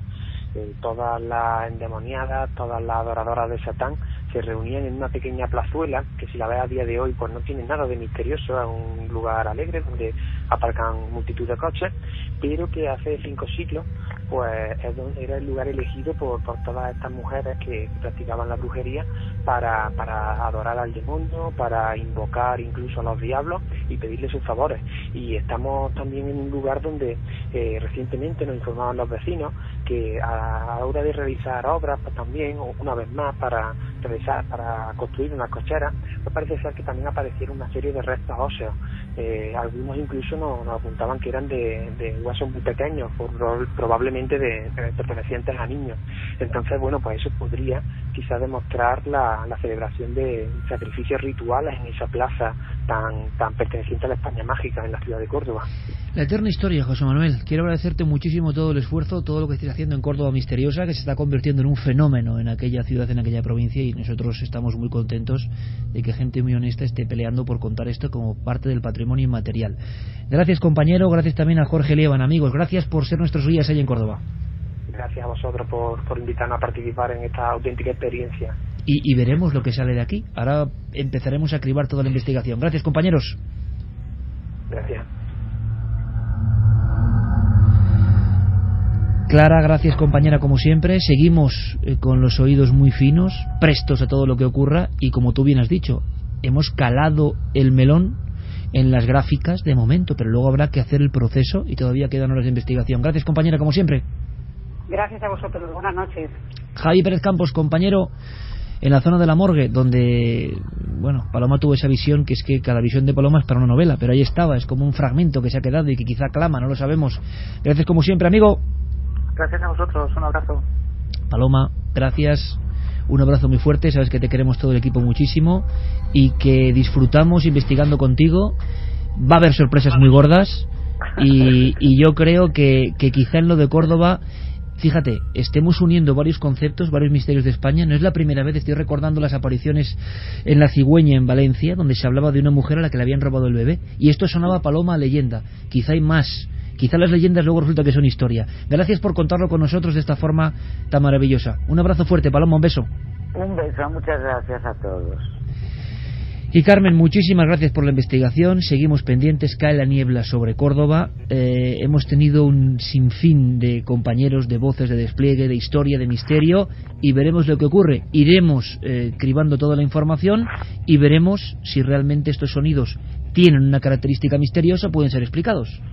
Claro que sí, nosotros vamos a seguir grabando durante algunas horas más en estas estancias. Si ocurre cualquier cosa, nos ponemos en contacto con vosotros, pero bueno, decir que hemos conocido incluso a personas, trabajadores de aquí, que con 11 años vieron las mismas escenas o muy parecidas que las que había visto Paloma, e incluso en la realidad. También, en la realidad. Qué bueno. E incluso también pudieron ver luego, ya siendo trabajadoras de aquí, como Teresa, que nos está acompañando esta noche y se lo agradecemos, cómo sacaban esos huesos que había en la zona donde estaba José Manuel. Testigo de la exhumación de los huesos.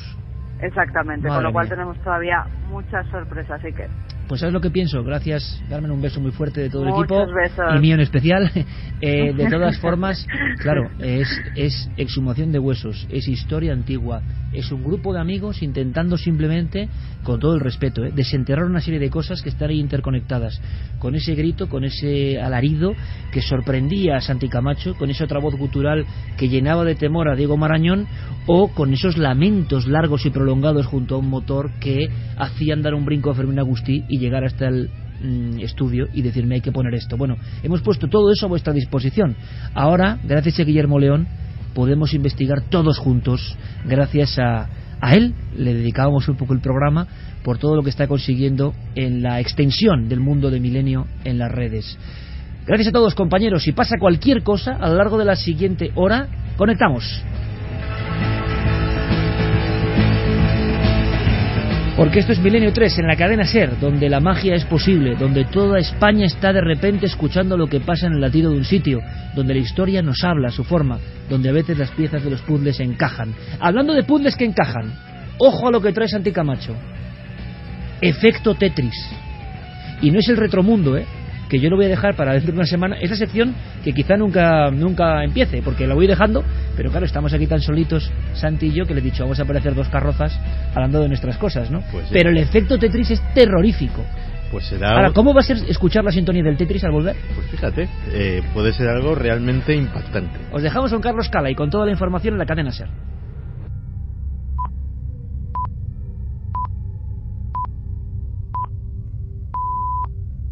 Toda la actualidad en torno a nuestros programas en navedelmisterio.com, el portal hacia lo desconocido. Búscanos también por Nave del Misterio en Twitter, Facebook y Google+.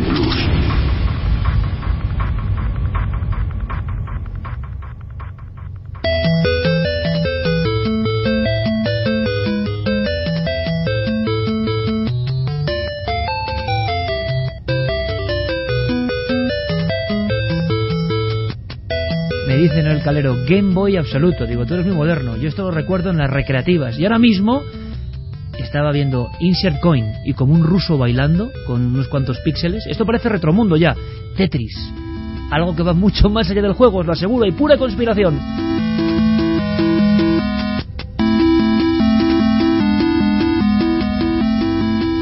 Todo el mundo se puso a jugar a finales de los 80, a principios de los 90 al Tetris, que parece una idea muy sencilla, pero hay que inventarla. Yo creo que tengo la memoria lejana ya de, no sé si legendaria o no, de alguien que no podía cobrar los derechos porque era la antigua Unión Soviética, que inventó este juego. Ahora te lo cuento todo. Cuéntamelo ya. Pues mira, estamos en 1984. 84. La Unión Soviética, en plena Guerra Fría. Todavía quedaba tiempo para que llegase Gorbachov. Nadie sabía lo que quería decir perestroika. Estaba la tensión entre los dos bloques absolutamente desatada. Reagan estaba haciendo de las suyas. Y en ese ámbito en el que no había libertad de expresión, en el que no había libertad de mercado, en el que la KGB lo controlaba todo, había un oasis absoluto donde la gente sí tenía una cierta libertad. Ese oasis era la Academia de Ciencias Soviética. ¿Me quieres decir? Es que no puedo dejar de moverme, ya lo sabéis, estoy aquí haciendo el ruso, pero ¿me queréis decir, Santi, que estos sonidos que, ojo, se quedan en la mente, y de esto va esta historia, se quedan en la mente, algunos habrán viajado directamente al año 89-90, cuando llega esto a España más o menos, esto viene de la mítica, y se estudiaban los ovnis, ciencias rusas, de la Academia de Científicos de Rusia.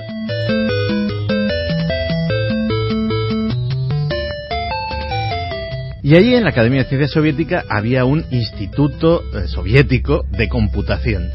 Da miedo solo pensar en eso. El mismo sitio donde se calcularon las órbitas del Sputnik, el mismo sitio donde se diseñaban los sistemas de guía de los misiles intercontinentales y el mismo sitio donde, con ordenadores que tienen una fracción de memoria de la que tiene cualquier teléfono, el peor que nos podamos imaginar de los que tenemos ahora mismo en nuestros bolsillos, nada, una fracción de memoria de esas, pues intentaban desarrollar programas incluso de inteligencia artificial.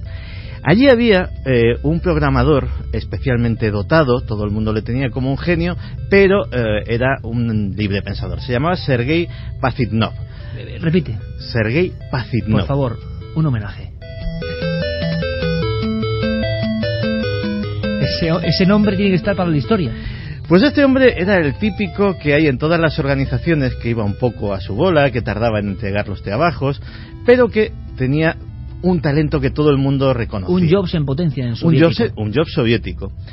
Y era muy aficionado a los juegos de inteligencia. De hecho, su favorito era una cosa que se llamaban los pentáminos. ¿Qué eran los pentáminos? Los pentáminos es un puzzle para jugar uno solo, con unas piececitas de plástico o de madera, que se llaman pentáminos porque están formadas por 5 elementos. Y dijo, yo esto cómo lo podría... El objetivo del juego es hacer encajar todas las piezas para formar un cuadrado o un rectángulo, que es la caja, digámoslo así, del juego. Y el que era muy aficionado a esto, un día se le ocurrió la idea de decir, ¿cómo puedo adaptar yo esto que me gusta tanto a los ordenadores? Y vio que los pentáminos, esas piezas de cinco elementos, eran muy complicadas. Así que decidió reducir uno, hacerlos de 4 cuadraditos, todas las combinaciones posibles, que son 7. Son 7 piezas. La T, la barra, o sea, lo que ahora estamos visualizando todos, que es parte de la magia de esta historia. Son 7 piezas diferentes, de 4 elementos, por eso, de tetra, 4, viene la palabra Tetris.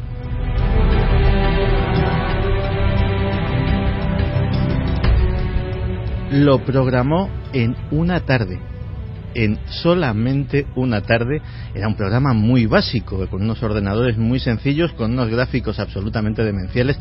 En aquellos monitores de fósforo verde había que forzar la vista para jugar, pero descubrió una cosa que le dejó sumamente sorprendido. Cada vez que un colega de la academia le decía, ay, ¿qué estás haciendo? Pues mira, estoy jugando a una cosa que he inventado. Ay, ¿me puedes hacer una copia del disco y lo juego en mi ordenador? De repente aquello se volvía adictivo. Pues bien, ahí está la clave, ¿eh? Ahí estaba la clave. Había descubierto algo sumamente sencillo, sumamente adictivo, y que además es un puzzle absolutamente imbatible. No hay forma de ganar al Tetris, no hay un algoritmo, no hay manera de acabárselo, porque la aleatoriedad absoluta en la que caen esas 7 piezas no permite tener una estrategia. Es decir, no hay un sistema para, como pasaba por ejemplo con el Pac-Man, con el típico come-cocos, que te aprendías los recorridos y te podías pasar horas jugando si realmente eras un vicioso de aquello. No, esto era absolutamente imbatible ya desde el minuto 1. En 1988 el gobierno soviético, a través de una organización que tenía también un nombre muy soviético, que era la Elektronorgtechnika, se adueñó de los derechos del programa. ¿Por qué? Porque no podía haber propiedad individual. Es decir, no se contemplaban los derechos de autor, no se contemplaba la propiedad intelectual, no se contemplaban las patentes individuales. Todo el Estado, ¿no? El Estado era el propietario de aquello y empezó a distribuirlo en diversos países del bloque del Este. De hecho, la ofrenda llegaba a los aliados socialistas bajo una consigna que era desde Rusia con amor.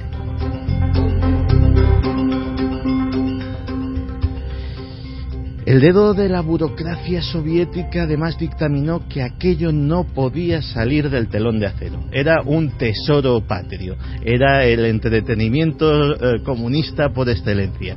Pero en Hungría hubo una filtración. En Hungría, de repente... Una historia como de espionaje, la del Tetris, es alucinante. Aquello cayó en manos de occidentales, concretamente en manos de una firma de software británica, que empezó sin permiso a comercializarlo en Europa. Hubo toda clase de tensiones, hubo toda clase de negociaciones, el KGB estuvo implicado. Al final, la firma que se llevó el gato al agua, porque todo el mundo sabía que eran las consolas, realmente eran las consolas el mercado clave para aquello, fue Nintendo. La suerte la tuvo el responsable de aquella organización estatal que le dio el contrato a Nintendo por un precio escandalosamente bajo, porque lógicamente no podían prever y no conocían hasta qué punto se movía en aquel incipiente mercado del videojuego ya unas cifras exorbitantes. El KGB amenazó con purgarlo, con mandarle a un gulag en plena Siberia, y se salvó de milagro, porque fue entonces cuando fue en plena caída de la Unión Soviética y ya el KGB dejó de tener esa preponderancia, el asunto pasó a ser muy secundario, o sea, teniendo en cuenta la que estaba cayendo en el país. Uno de los juegos más importantes de la historia pudo acabar en un gulag. No, digámoslo así, el comercializador. ¿Y quién fue el creador? Pazitnov en 1991 emigra a Estados Unidos y reclama todos sus derechos y forma Tetris Corporation, que es la actual propietaria de los derechos intelectuales. O sea, consiguió finalmente tener su propia compañía y... Ya cuando el fenómeno estaba muy extendido. Efectivamente, cuando el gran estallido del Tetris tiene lugar con la Game Boy. Era el juego que venía con la primera consola portátil, y era el juego que venía en el pack, era el juego que te regalaban con la consola, y muchísima gente además se compraba la Game Boy solamente para jugar al Tetris. Pero Santi, vamos a hacer una cosa, y estoy seguro que Carmen, aunque está en la facultad de Córdoba, va a esbozar una sonrisa, y sé por qué lo digo. Había algo que pasaba con el Tetris, que es que mucha gente soñaba con el Tetris, con las jugadas del Tetris. Había algo que se había insertado en su cerebro, y esto, que parece una tontería, nos abre el abanico de un juego aparentemente inocente a lo que llama Santi el efecto Tetris. Pues sí, el que una noche cualquiera no haya cerrado los ojos y haya visto esas 7 figuritas empezando a caer detrás de sus párpados una tras otra, sin poder detenerlo, viendo que viene la barra roja y vas a hacer 4 líneas, ¿no? Sentirse alarmado, porque de repente parece que tu cerebro está en una especie de bucle autónomo que no tienes control, cierras los ojos y empiezas a verlas. Ese que no le haya pasado eso es que no ha jugado al Tetris. Bucle autónomo.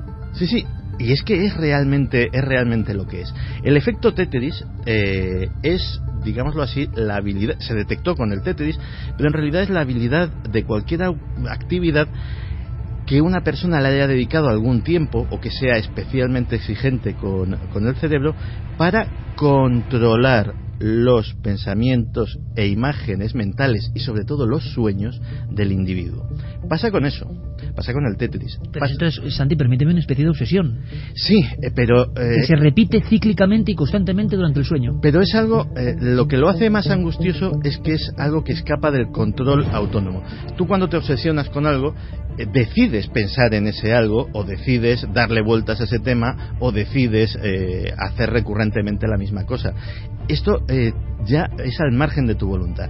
Fíjate si pasa con cosas que yo tengo una experiencia propia sobre el tema, independientemente del Tetris. Cuando tenía alrededor de 11 o 12 años, descubrí el ajedrez y sí, soy un poco obsesivo, y me lancé con un apasionamiento absolutamente increíble. Leía libros, sabía hacer aperturas larguísimas, variantes de jugadas, etcétera, etcétera. Pues imagínate a ese pobre chaval de 11 o 12 años, una noche de agosto que no olvidaré en mi vida, Castilblanco, Badajoz, un calor de justicia, y que de repente empieza a cerrar los ojos y a reproducir una partida de ajedrez en su mente una y otra vez, y que no podía controlar. Le cogí miedo al ajedrez y he jugado contadísimas veces después de eso. Y efectivamente pasa con el Tetris, porque el Tetris es un juego especial. Se han hecho múltiples experimentos y se ha demostrado que tiene, por ejemplo, efectos sobre la estructura física del cerebro.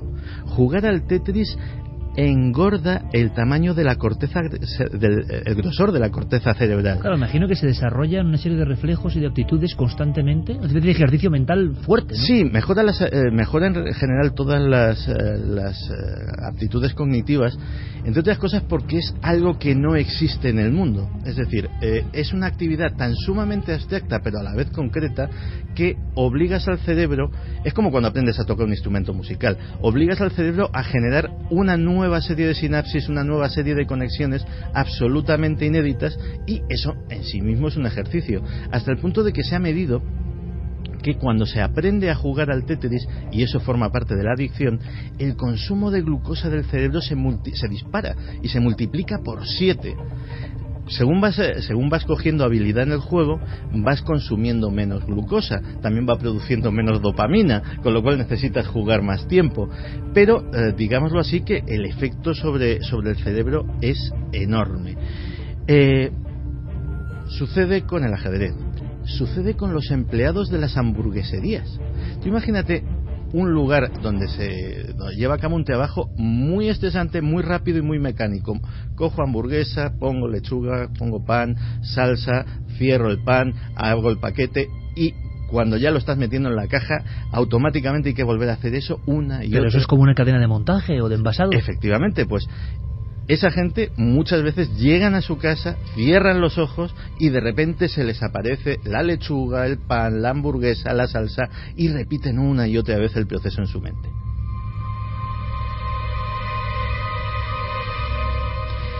Otra de las cosas mágicas que tiene el Tetris para ser tan adictivo es lo que se denominan los psicólogos el efecto Zeigarnik. ¿Qué es el efecto Zeigarnik? El efecto Zeigarnik es que básicamente supone un reto irresoluble. Antes hemos dicho que no hay forma de ganar al Tetris. Pues los retos irresolubles son absolutamente son un virus para nuestro cerebro. Por ejemplo, si yo ahora mismo te pregunto, Iker, ¿en qué fecha se fundó la BBC o en qué año? Tú no tienes ni idea, yo absolutamente tampoco, pero, y la inmensa mayoría de nuestros oyentes supongo que no. Pero estoy seguro de que ahora mismo los que tienen un ordenador a mano están lanzándose a ver en qué momento se fundó la BBC, no porque les importe realmente nada, sino porque no saberlo de repente es como una astillita que se te queda clavada en la mente. Es como cuando un nombre está ahí que no sale y lo tienes en la punta de la lengua, y tú dices está, y no puedes pensar en otra cosa más que en ese nombre que se ha atravesado. Es como esa astillita. Eso es una ventaja evolutiva de nuestro cerebro. Es decir, no podemos dejar problemas sin resolver, entre otras cosas. Eso es lo que nos ha traído hasta aquí, de convertirnos... Porque nos acuchillan ahí, ¿no? Todo el rato. Efectivamente, a convertirnos de unos meros animales a haber hecho una civilización tecnológica como la que tenemos actualmente. Los problemas nos son absolutamente irresistibles, y lo que te ofrece el Tetris es un problema continuo. Pues bien, todas estas características psicológicas han llevado a determinados poderes a hacer toda clase de experimentos. Uno de ellos es muy curioso, es realmente increíble. Hablábamos de, por ejemplo, el estamento militar. ¿Qué utilidad puede tener para el estamento militar el Tetris? Pues mucha. Uno de los problemas más grandes que tienen los ejércitos de todo el mundo, sobre todo los que están en situaciones de combate, es el síndrome de estrés postraumático. Pues bien, uno de los estudios descubrió que si a una persona que ha vivido una situación traumática, sea en acto de guerra o sea simplemente pues cualquier tipo de haya sobrevivido a una situación terrible, etcétera, etcétera, le hacemos jugar al Tetris, resulta que el estrés postraumático se reduce. ¿Por qué? Porque parte de ese estrés postraumático depende de un factor tremendo, que es el revivir una y otra vez la misma escena. Te van viniendo flashbacks que tampoco puedes controlar. Pues el efecto Tetris es tan enorme que consigue barrer esos flashbacks involuntarios y sustituirlos por piececitas que caen, con lo cual se hizo un avance bastante curioso para solucionar un problema que estaba siendo bastante grave. Esa aplicación casi de cabeza borradora, ¿no?, de eliminar del cerebro cosas obsesivas con el Tetris porque la sustituye. Pero me estoy imaginando, Santi, por último, que también está la versión conspiranoica. Primero porque había un dato que yo no sabía, ¿de dónde nace esto? Para la conspiración es uno de los centros de pensamiento y secreto más importantes del planeta, la Academia de Ciencias Soviéticas, ni más ni menos. Pero por otro lado, imagino que ha habido esos tentáculos que los conspiranoicos contempláis, los amigos de la conspiración, como posibilidades, o que se está haciendo ya con la población sin su consentimiento. Claro, porque ¿por qué ves caer esas piececitas sin tú tener control? Porque forma parte de algo que se denomina la memoria procedimental. ¿En qué consiste? Pues básicamente en que el cerebro va intentando automatizar cosas. ¿Tú eres consciente de cuando te atas los zapatos? No, es algo absolutamente automático. Un músico en general no es consciente de cuando está tocando ni de los movimientos que va a hacer con los dedos porque se vuelve automático. Eso lo va haciendo el inconsciente porque va repitiendo una y otra vez la misma cadena. ¿Qué sucede? Que el Tetris es una cadena irresoluble. Es decir, no puedes tener memoria procedimental del Tetris porque es un problema sin solución, con lo cual se queda enganchado en ese bucle. ¿Qué sucede? Que es un mecanismo muy útil para diversas cosas, para adoctrinar, para inculcar determinadas ideas. Tú imagínate si consiguieses que esa persona, en vez de ver piececitas que caen, estuviese viendo, pues por ejemplo, el manual de tal o cual helicóptero de combate, o estuviese viendo tácticas de tal o cual tipo en el caso de los soldados, o estuviese viendo constantemente tal o cual producto que le quieres vender, o incluso dándole vueltas a tal o cual idea que quieres inculcarle. Pues en esas cosas que parecen tan conspiranoicas, resulta que también se está trabajando muy en secreto, y el éxito o el fracaso de esas investigaciones todavía no se está haciendo público en estudios que se divulguen por ahí. Por tanto, como colofón, Santi, como última pieza, como barrita roja, ponme la música de nuevo, Noel, por favor. Homenaje a Pafidnov, ¿no? Me estás diciendo que a nivel de neuromarketing, a nivel de lanzar un mensaje poderoso y potente, se está trabajando con el efecto Tetris. Sí, y te voy a dar un último dato para que veas la potencia y la fuerza del efecto Tetris. Hay una enfermedad terrible que es la amnesia anterógrada. Es la gente, hay una película, Memento, que muchos la habréis visto, la gente que no puede retener los recuerdos de su memoria a corto plazo, que de repente cada día que se levantan es un día absolutamente nuevo en el que no tienen memoria de lo que ha sucedido. Pues experimentos hechos con personas que tienen esta enfermedad, el efecto Tetris hace que eso, justamente eso, lo único que recuerdan de su vida es cómo jugar al Tetris. Y fíjate, aunque haya que enseñárselo todos los días, es decir, esto es un juego, se llama Tetris, vale, muy bien. Cuando se lo están enseñando, ya automáticamente están poniendo los dedos en el teclado en la posición adecuada sin darse cuenta. Y a los pocos segundos de iniciarse la partida, tienen el mismo rango de habilidad que tenían el día anterior.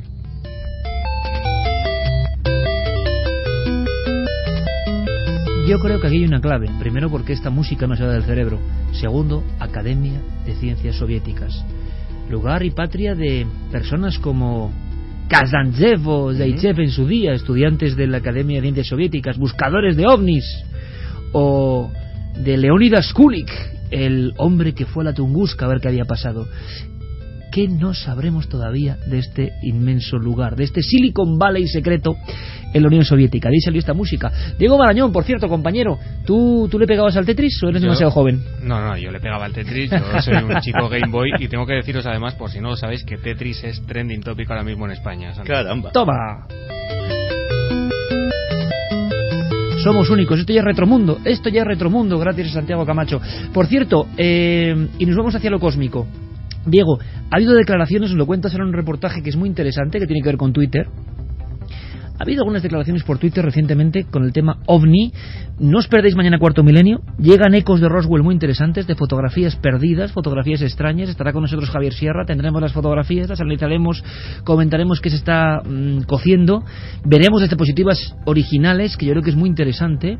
Hay muchas cosas mañana en Cuarto Milenio. Iremos informando. No os lo perdáis. Sabéis que vamos un poquito más tarde, que estamos contra el tsunami, aunque es la misma casa. Pero bueno, menos mal. De Gran Hermano VIP estamos peleando gracias a vosotros, que nos mantenéis ahí, que es increíble cómo os estáis portando con nosotros. Pero sobre el tema OVNI, que parece renacer, ha habido declaraciones con el impacto de los 140 caracteres, ¿no, Diego? Efectivamente, con el impacto de los 140 caracteres de las redes sociales, todo parece que se magnifica en esta época que nos ha tocado vivir, pero como en Milenio 3 nos gusta jugar con la línea temporal, yo me he propuesto, o me he preguntado qué pasaría si Twitter hubiera existido desde hace medio siglo. La respuesta está en este reportaje, Iker, que si quieres escuchamos.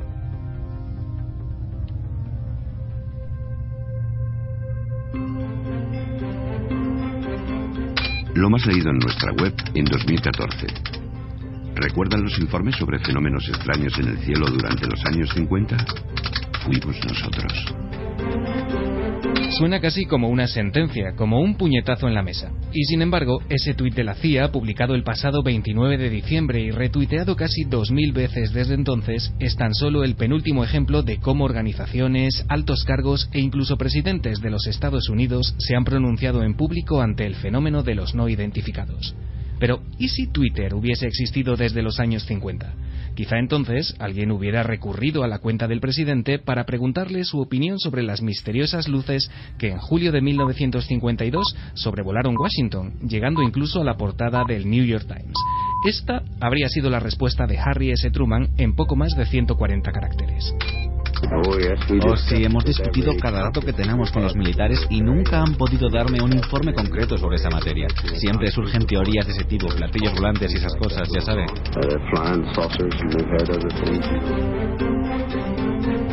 Otra publicación que con seguridad hubiera recibido numerosos retweets es esta curiosa solicitud al Congreso de los Estados Unidos por parte del entonces congresista republicano por Michigan, Gerald Ford. Ocurrió el 27 de marzo de 1966. El Congreso debería investigar seriamente la oleada de avistamientos de objetos voladores no identificados al sur de Michigan y en otras partes del país. Tan solo 8 años después, aquel atrevido congresista se convertiría en el 38º presidente del país. Pero hay más. Jimmy Carter reconoció en su día haber visto un ovni que irradiaba luces azules, blancas y rojas en su Georgia natal. Quizá, por ese motivo, nos dejó frases tan lapidarias como esta. Yo no me tomo a broma la gente que dice haber visto objetos voladores en el cielo. Pero en los años 80, si alguien hubiese sido trending topic por la relevancia de su discurso, ese sería el expresidente Ronald Reagan, 21 de septiembre de 1987. Atención a este famosísimo pseudo-tweet que hubiera sido enviado desde la 42ª Asamblea de Naciones Unidas. En ocasiones pienso en lo rápido que desaparecerían nuestras diferencias si nos enfrentásemos a una amenaza alienígena de fuera de nuestro mundo. Y yo os pregunto, ¿no está ya esa amenaza entre nosotros? En los 90 se produjo una revitalización del fenómeno OVNI a la que contribuyeron series y películas de multimillonario presupuesto. Estaba a punto de cumplirse medio siglo del incidente Roswell, y esa fiebre ufológica contó con guiños como este del presidente Bill Clinton, que en su visita a Belfast en 1995 no quiso perder la oportunidad de contribuir a cimentar ese fragmento de cultura popular. Lo hizo así. Hasta donde yo sé, no se estrelló una nave extraterrestre en Roswell, Nuevo México, en 1947. Si la Fuerza Aérea de los Estados Unidos recuperó cadáveres alienígenas, no me lo han dicho y quiero saberlo. Tampoco el actual presidente de Estados Unidos, Barack Obama, ha podido resistirse a mencionar en público tan controvertido asunto. Todavía hay quienes recuerdan su mediáticamente estudiada intervención en el homenaje que recibió la actriz Shirley MacLaine hace solo 2 años. Cuando te nombran presidente, una de las primeras cosas que la gente te pregunta es ¿qué pasa realmente en el Área 51? Por cierto, creo que acabo de convertirme en el primer presidente en mencionar públicamente el Área 51. Por último, y aunque existen decenas de ejemplos más, no podemos dejar de mencionar a John Podesta, que hace unos días se despedía como consejero del presidente Obama tras años de servicio. Este era su último tuit al abandonar su cargo. Mi último día como consejero del presidente Obama. Ha sido un tremendo privilegio servir este último año a un gran presidente y al país. Mi fracaso más grande del 2014. Nuevamente, no poder asegurar la desclasificación de los archivos OVNI. Por cierto, quienes esta semana han achacado ese tuit al conocido sentido del humor de John Podesta, quizá no recuerden que existe un precedente en su carrera.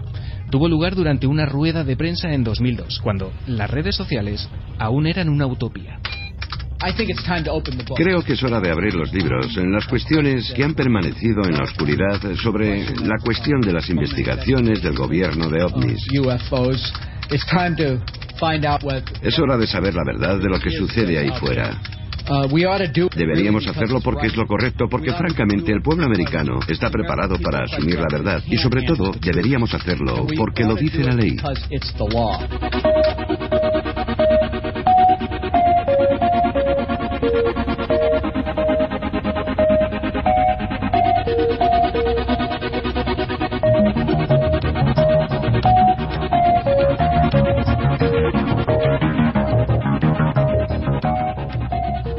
Toda la actualidad en torno a nuestros programas en navedelmisterio.com, el portal hacia lo desconocido.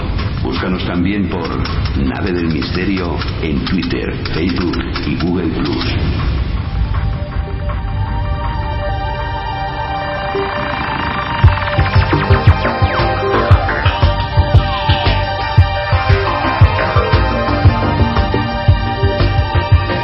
y 35. Noel Calero pone Oxígeno 2. Se compuso en 1976. Jean-Michel Jarre, versión de Aero, 2004. Esto significa que ascendemos hacia espacios siderales, siempre extraños.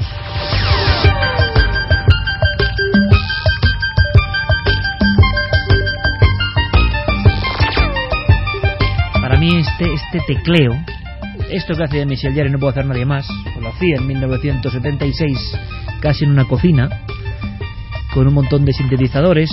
Esto significa no sé por qué tema ovni, seguramente porque como un efecto Tetris iba ligado a imágenes de la niñez de los programas de Jiménez del Oso con estas músicas que él también empleaba, porque siempre hemos tenido esa extraña conexión, la música de este tipo de autores, Vangelis, Oldfield, Jean-Michel Jarre, Tangerine Dream, tantos otros, con el tema del misterio. Mañana, precisamente en Cuarto Milenio, nuevos testimonios de algo que pasa en Canarias, con una luminaria de la que hemos hablado en alguna ocasión, pero los casos nuevos a nivel militar y a nivel de casi estrellarse, por ejemplo, contra vehículos son impresionantes.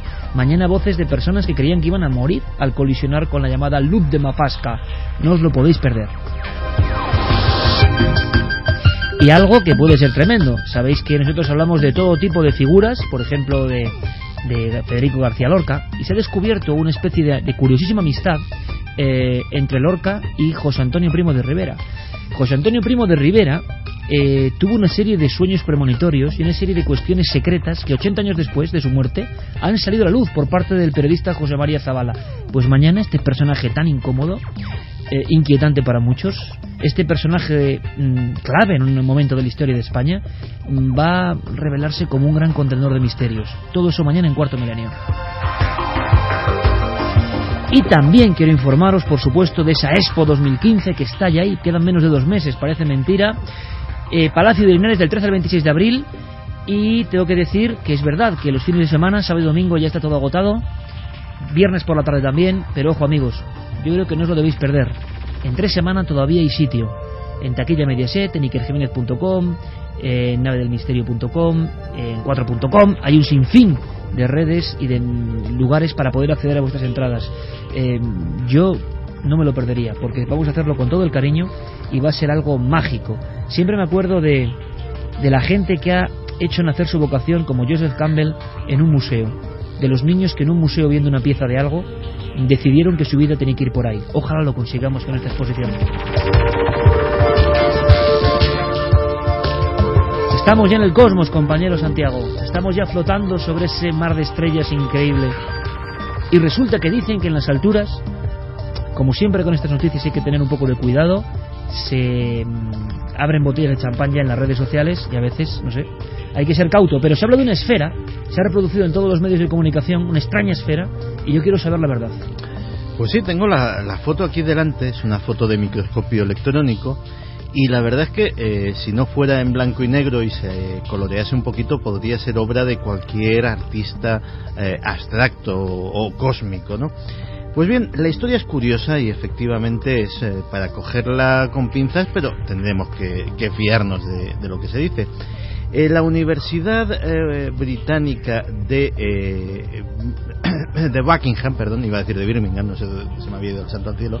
La Universidad Británica de Buckingham tiene un proyecto que consiste en elevar al cielo una serie de globos provistos de material de medición científica hasta alturas bastante grandes, 27 kilómetros, lo que es prácticamente el espacio, la estratosfera. Eso tiene el propósito de ver qué tipo de partículas, qué tipo de radiaciones, qué tipo de condiciones hay en esa zona de la atmósfera más lejana. Pues bien, el profesor Chandra Wickramanige, hoy estamos con los nombres raros, es el director de este proyecto. Pero ojo, que el nombre es difícil, pero el personaje está muy identificado, porque llevan años, más de una década, con estos experimentos, y ya han salido a los titulares hallazgos de este tipo.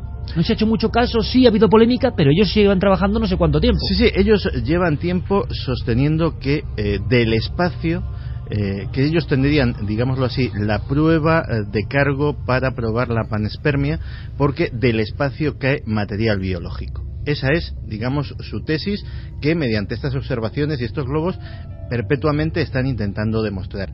La última es tan sumamente extraña hasta para las cosas que venían diciendo hasta ahora, que no puede ser menos que destacable aquí. Y es que resulta que en uno de esos últimos vuelos aparece en el depósito de muestras de este globo una esfera metálica. Una esfera pequeñísima, por eso la foto del microscopio electrónico, una esfera del diámetro de un cabello humano, para hacernos una idea. ¿Qué tiene de particular esa esfera? Lo primero, que es esférica, ya de por sí es extraño, en la naturaleza no suele haber ese tipo de cuerpos tan precisos. Lo segundo es que es de una aleación metálica que tampoco es fácil que se dé en la... ¿A qué altura estaba? ¿27 kilómetros? 27 kilómetros, 27.000 metros. Es una aleación de titanio y vanadio. Parece ser que tampoco es precisamente la cosa que se dé en la naturaleza con mayor frecuencia. Pero lo realmente increíble es una especie de penacho que se ve perfectamente en la fotografía y que han identificado como material biológico. ¿Qué es? Que el núcleo, es decir, la esfera es hueca, dentro tiene una sustancia pegajosa que la rellena. Esa sustancia pegajosa es materia orgánica, es material biológico, y además no solamente es hueca y está rellena, sino que tiene un agujerito por el que ese material biológico sale al exterior formando una especie de cabellos o de hilillos o de filamentos, como la cola de un cometa en pequeñito, pero, para que nos hagamos una idea. Perfecto el retrato, Santi, pero ese material se ha analizado. Hoy en día hay forma de analizar el ADN de eso, si lo tiene. Esa es la historia. Están trabajando en ello, o sea, está identificado perfectamente como materia orgánica, hasta ahí no hay ningún problema, pero tienen que ver si hay ADN, porque materia orgánica es cualquier compuesto de carbono. Si de ahí a que tenga proteínas, a que tenga ácidos nucleicos, a que tenga ADN, pues va a un mundo. Pero Santi, dos cosas. Una inquietante, que es que siempre se plantean y sale en la prensa información sin que estén acabados los análisis, cosa que no acabo de entender muy bien. Y era para hacer un programa de esto, estamos acostumbrándonos a grandes titulares científicos que pueden dar lugar a equívoco, que son reproducidos porque son muy interesantes, evidentemente, venden, entre comillas, esfera extraña en el espacio de material orgánico, y luego vemos que el trabajo no está bien concluido. Por otro lado, también sabemos que pueden ser los únicos en el mundo que están haciendo esto, y que nadie quiere escucharles, y que a lo mejor están haciéndolo bien, no lo sé. Son como las dos patas o dos dudas de estas historias. Pero la última pregunta es, ¿podría ser material tecnológico que se haya quedado en suspensión de algún tipo de chatarra espacial o satélites que andan por ahí? Claro, el problema es qué es, porque nadie lo ha identificado. Nadie lo ha identificado. Está a una altura enorme, pero no tan grande como para que venga del espacio exterior, es decir, puede proceder incluso de la misma Tierra, incluso de contaminación de vuelos espaciales, chatarra espacial, satélites. globos sonda, etcétera, etcétera, etcétera. Últimamente se está tirando al espacio de todo. El otro día, bueno, cualquiera que vea vídeos en YouTube puede ver que hay una moda de lanzar cámaras de estilo GoPro o incluso teléfonos móviles con globos estratosféricos y rodar ese vuelo de, oye, yo no voy al espacio pero mi teléfono móvil sí, y además tengo aquí la película y la cuelgo en las redes sociales. Es decir, digámoslo así, que por mucho que nos parezca, 27.000 metros es una distancia que no es del todo estéril ni es del todo aséptica, que la actividad humana por allí es bastante llega con bastante frecuencia. Qué interesante, porque ya hay dos formas de poder cargarse la noticia. Una, que el análisis no está hecho. Dos, que puede ser material humano perfectamente, de tecnología. La tercera pata, más inquietante, más conspiranoica, es: puede que sea una realidad, puede que sea uno de esos organismos que fecunda o da vida en el espacio, y que tengamos el perfecto chivo expiatorio para decir que es mentira. Es que, claro, imaginémonos el objeto que acabamos de describir. No se ha identificado, es decir, no hay nada en la Tierra, no hay nadie que se dedique a hacer esferitas diminutas de titanio y vanadio y rellenarlas de materia orgánica con unos filamentos extraños. Que se sepa. Pero digo, porque igual a nivel de tecnología secreta. Pero fíjate, si quisiéramos diseñar una semilla para sembrar vida aleatoriamente en otros mundos, sería un mecanismo perfecto. Es un material resistente que protege el núcleo y que además lo deja salir cuando entra en unas condiciones adecuadas de llegar a un planeta. Es decir, es muy atractivo para soñar con ello, pero desde luego decir que es la prueba de que están sembrando vida en nuestro planeta todavía me parece muy prematuro.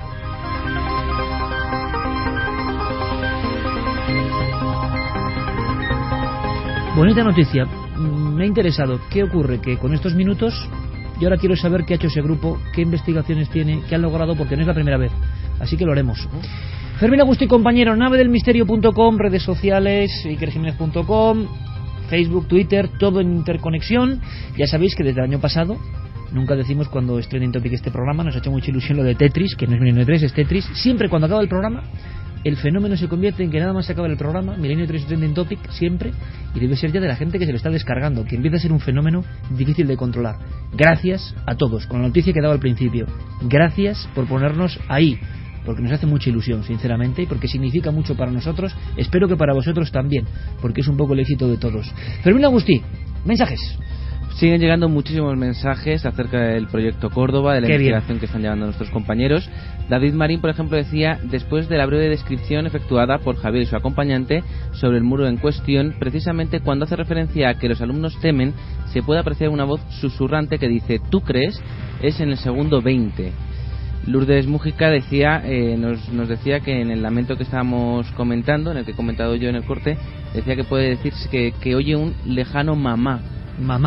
Miguel Ángel Núñez. De todas formas, Fermín, la idea, y lo hemos comentado antes en el impasse del informativo con nuestro compañero Carlos Cala, lo que haremos será la semana que viene, seguramente, si hay más información, pues ir dándola. O sea que durante esta semana el proyecto Córdoba se extiende, podéis ayudarnos, y Fermín, Diego, Guillermo escribirán toda la información para saber qué ha ocurrido y la semana que viene tener conclusiones.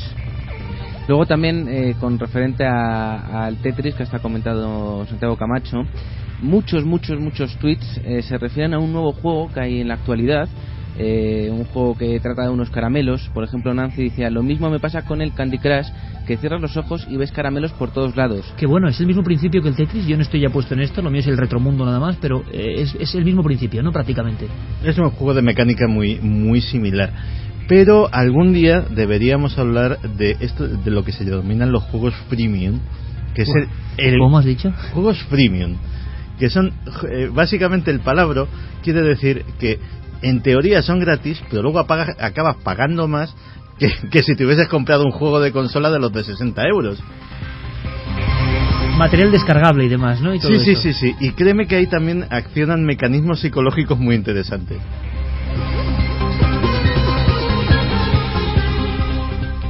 También nos decía Adrián Vélez, esa obsesión no solo pasa con el Tetris, también con el Candy Crush. Milenio 1996 dice: viene Santiago Camacho, nos deja a todos pensando en el Tetris, ya verán que escucharán la canción toda la semana. Eso le va a pasar a más de uno. Sí, ¿verdad? Triz Norimaki dice: recuerdo que mi padre dejó de jugar con mi consola porque decía que estaba obsesionado con el Tetris y ya le estaba dando miedo. Entidad Oscura dice: cuando estás preocupado por algo, en tu mente no dejas de buscar soluciones mientras haces otras cosas. También con el tema de los presidentes, que nos estaba comentando nuestro compañero Diego Marañón, decía Biku-san: ojalá Obama, o uno de sus próximos sucesores, libere los archivos ovnis y sea ejemplo para muchos otros, como en Chile. Bueno, hablando nuestra audiencia de todo, mientras nuestros compañeros... Fermín, no hay novedad en Córdoba, ¿verdad? De momento no hay. De momento nada. Vale. La cosa está en calma y me gusta mucho que sea así, ¿sabéis? Porque significa eso que nosotros ya nos conocemos hace mucho, ¿no? Hace mucho, mucho tiempo. Y quizá vuestra valoración, que luego miden auditorías externas, no medios de comunicación afines a un lado, a otro, con intereses, sino una auditoría externa, quizá ese aprecio global que nosotros notamos en la calle todos los días, ojo, pero ese aprecio global cifrado en las redes significa que sabéis de verdad que nosotros, si hay algo, lo vamos a contar. Podemos equivocarnos, ojo, pero si no hay, no. Hoy hemos diseñado todo un organigrama de cosas y en vivo no ha pasado nada. El misterio es así. Otras veces pasa cuando menos lo esperas, pero nunca vamos a inventar o nunca vamos a edulcorar diciendo aquí está pasando. No, simplemente queremos vivir con vosotros el misterio. Y quizá la diferencia, lo he pensado mucho, es porque nosotros somos como vosotros en ese aspecto. Somos apasionados de lo que hacemos, nos interesa lo que hacemos, creemos en lo que hacemos. Y si tú crees y quieres saber, ¿cómo te vas a engañar a ti mismo? ¿Que te puedes equivocar en alguna ocasión? Perfecto, todos somos humanos, ¿no? Aquí no hay ningún superhéroe. Pero es que empiezo a entender que vosotros, hace mucho, pero también una parte importante, que quizá antes se debatían dudas, ¿no?, de estos con el misterio, saben muy bien que somos bastante honestos. Y yo lo dejo ahí, porque creo que hoy en día eso no es muy habitual tampoco, y menos con nuestros temas. Vamos a hacer una cosa, para poner colofón este programa con tantas emociones diferentes, ¿no? Me decía Carlos Cala, nuestro querido compañero, que venía con los compañeros de informativos que estaban como atenazados y emocionados con la historia de la niña que ha abierto la programación. Tenía que ser así, le dedicamos a esa niña y a sus papás y a esa niña, este programa de esta noche. Y nos quedamos con la enseñanza, ¿no? Yo no sabía que Enrique había grabado este Despierta. Y cuando lo estaba escuchando a solas, pues no sé, recordaba la vivencia, quizá porque estoy muy impresionado, lo comprenderéis, y relacionaba algunas cosas, ¿no? El sueño y el despertar. Vivimos en un permanente sueño, en un sueño a veces inducido, que no nos permite ver las cosas de verdad importantes de la vida. Es muy difícil estar en la conciencia de ver solo lo importante. Nadie puede, ni yo, ni vosotros, ni nadie, estar en lo importante. Luego nos llegan las cosas que de verdad son superfluas y nos arrastran, porque la vida es así, es como el Tetris, ¿no? Te arrastra y no sabes. Pero a veces hay que centrarse en lo que de verdad importa para guiar tu vida, para centrar tu vida, ¿no? Yo no sabía que el maestro Enrique había dicho esto, y como siempre acierta, y yo no le había contado la experiencia tampoco. Primero porque grabó antes de que ocurriese ayer, sobre las 9:30, esto que os he contado y que por supuesto en la vida voy a olvidar, ¿no? Vamos a escuchar a Enrique. Yo creo que siempre tiene cosas que enseñarnos. Es otro de los maestros, hay muchos, pero este es el más especial, milenario. Vamos a ver qué nos cuenta. Sueño y despertar.